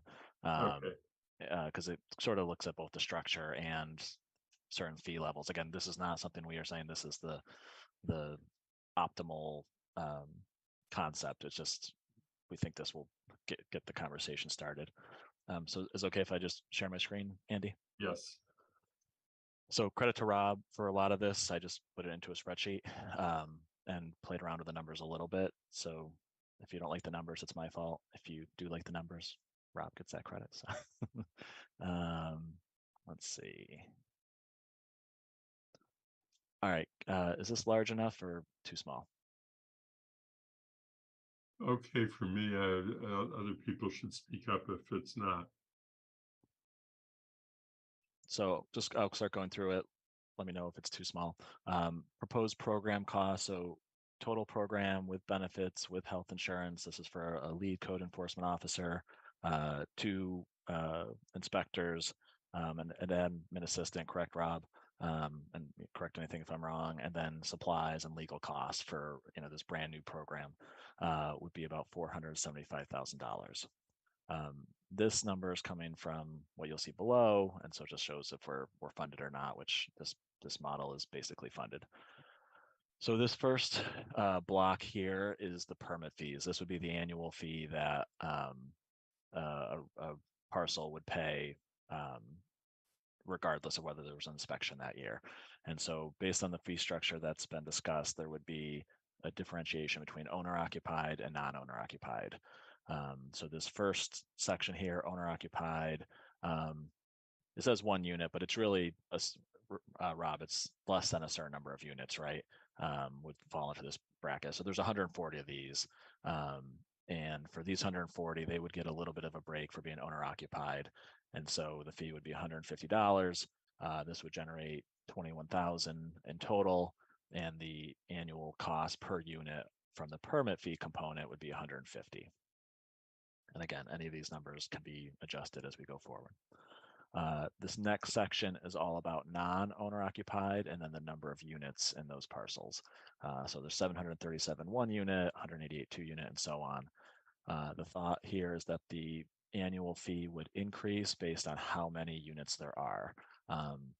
But it wouldn't increase at such a rate that the annual per unit cost would be the same. So it's actually giving a little bit of a lower per unit cost to the greater, the larger developments. And that's to reflect that, talking with Rob, there's not this fee and sort of the management of the program, it doesn't necessarily matter how many units you have. The part that really dictates the work would be the inspections themselves, which is down below. This is more about sort of just the overall administration of a program. And so we're acknowledging that a little bit of a higher fee for larger, more unit parcels, but not a dramatic increase as you go up. So again, over here, you can see the annual per unit cost. So the total of the revenue that would be generated from the annual permit fees would be $355,000. The group has talked about different types of discounts that could be put in to help achieve certain goals. So one such discount was a local owner discount. So if the owner of the unit resided in the town of Amherst, they would get a certain reduction. And here we're proposing a $50 reduction. So there's 416 of those units, we think, or parcels with a $50 break. So it would reduce the revenue brought in by that much. So the total revenue from the permit fees themselves would be $335,000. The next component is inspection fees. So I think, Rob, you'd estimated about 600 per year, given what we just talked about, where you wouldn't necessarily go into every single unit. So if we did a $200 per unit inspection fee, it would generate $120,000 a year. And again, since this is every 5 years, if a unit doesn't have follow-up inspections and they do well, the average cost over 5 years would be $40 per unit. And again, that would bring in about 120,000. Again, we could put discounts in here. Rob and Dave and I were talking about maybe there's possible discounts that could be considered for parcels that have affordable units, or a certain percentage of affordable units, as a way to incentivize creation of those in the future. So there's different options that can be considered as you get into the weeds on this. And then the last section is other fees. So if there's an additional inspection, if the inspectors have to come back after they find something, there would be a charge for that.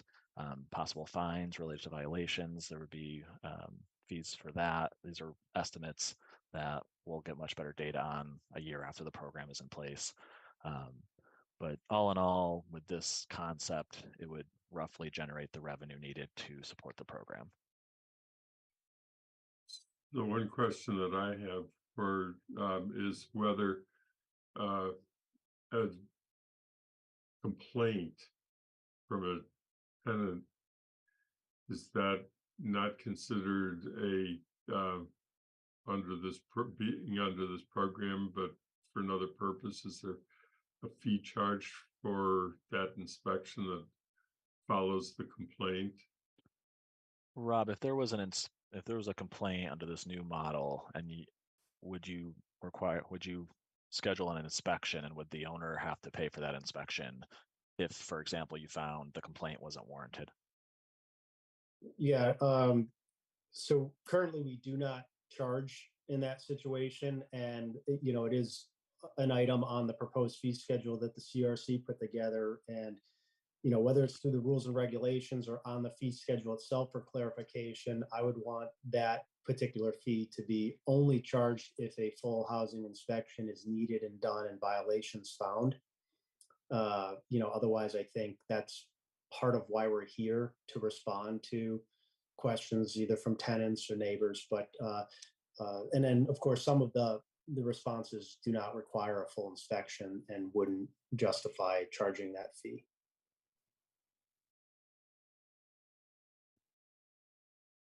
So that would be an additional revenue piece that could be added.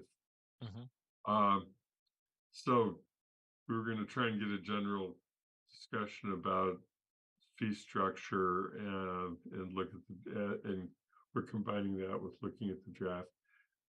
Kathy.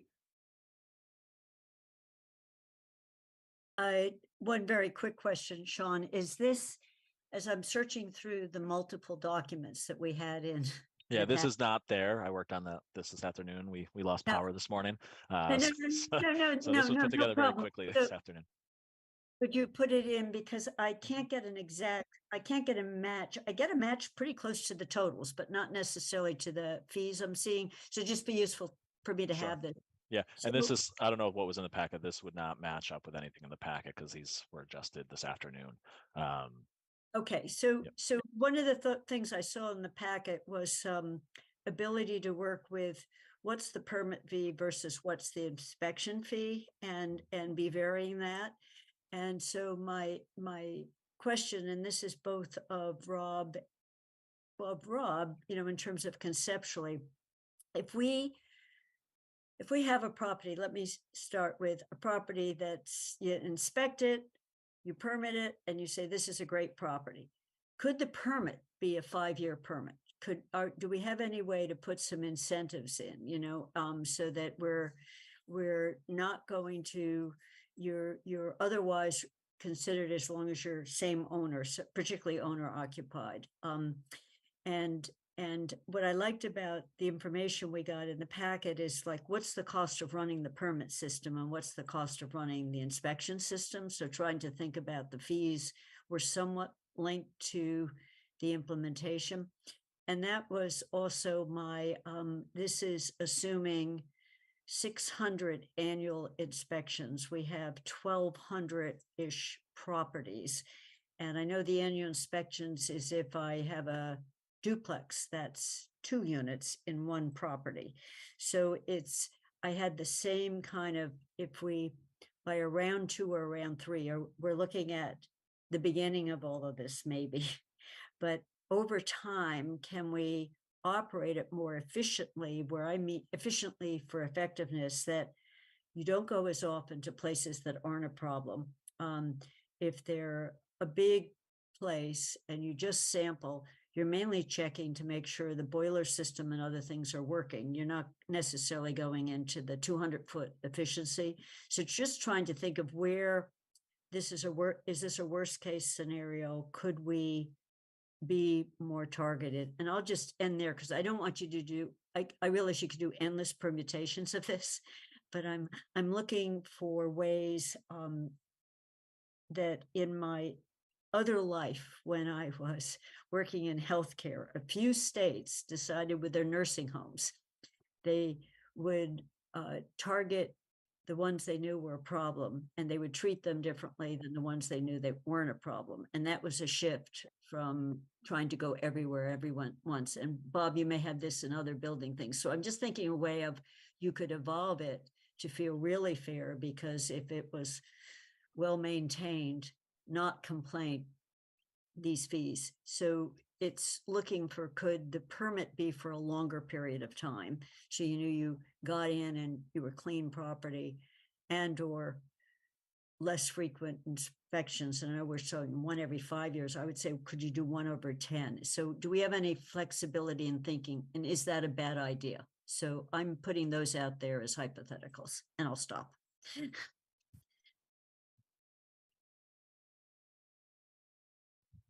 I don't actually need answers, because I can work with a spreadsheet. If you put it in, I can play with it and see what happens to the numbers. Yeah. So I'll leave it to Rob's discussion on this, whether he has anything to say. Otherwise, so call him Bob Hagner.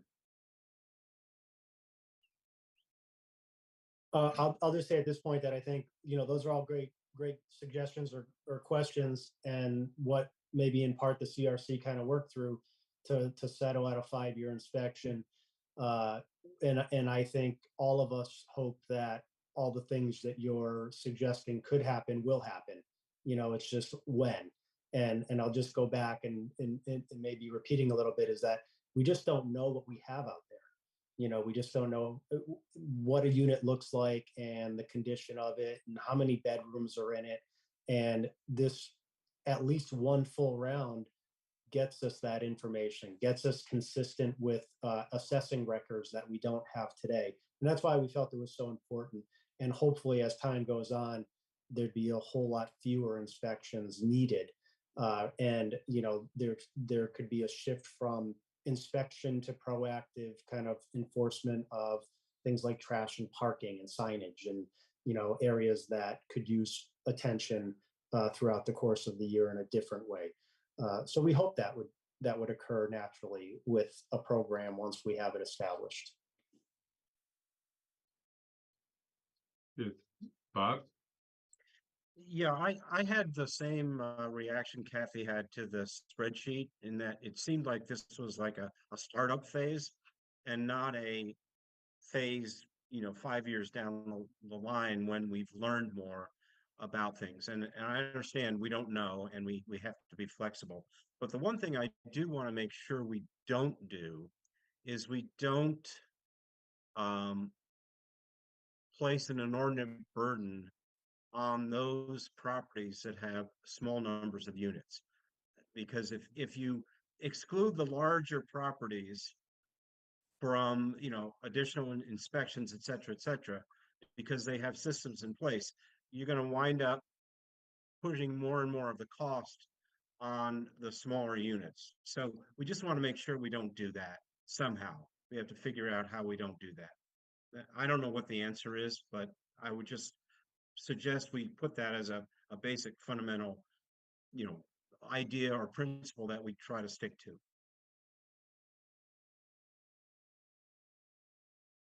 Okay. I don't see any other hands up now. So I think that, I guess that the other thing, and this will get back to the general bylaw question, after we've finished all of the discussion about the funding structure and how it would work out, I think we probably do need to go then back and look at the general bylaw and see if there are any changes we would need to recommend to make it all work together. But that's not something that we need to think about now. Kathy? I have a question to build on Bob's and Rob's. In round one, if this is what we need to spend, you don't want to staff up when you think 2, 3, and 4 leave fewer people. It's like so can we think of it? I don't have any idea of how to do this, but we have one. I mean, Guilford was earlier saying we do an inventory of our lights and then we know what we've got. But so you don't want to hire a whole bunch of staff, have that be carrying that cost, and say by year 3 or year 4, we know how to focus and we can make longer time periods. And now you've got a unit of 3 or 4. And as Bob said, you're then trying to balance the books on a few groups. So just try to think of, is there any way that startup you need one thing and steady state we need something else? And I have no idea how to do a best guess of this. I know sometimes universities hire people on 1-year contracts or 2-year contracts. It's like, we got to get this in place. And there's a beginning, or UMass helps us out because they just think this is such a good idea. They give us a startup money, and then we can go to steady states. So it's hearing this. I worry about staffing up and then needing fewer once we know what we've got. So just think of how we might think out of the box several years down the road on this.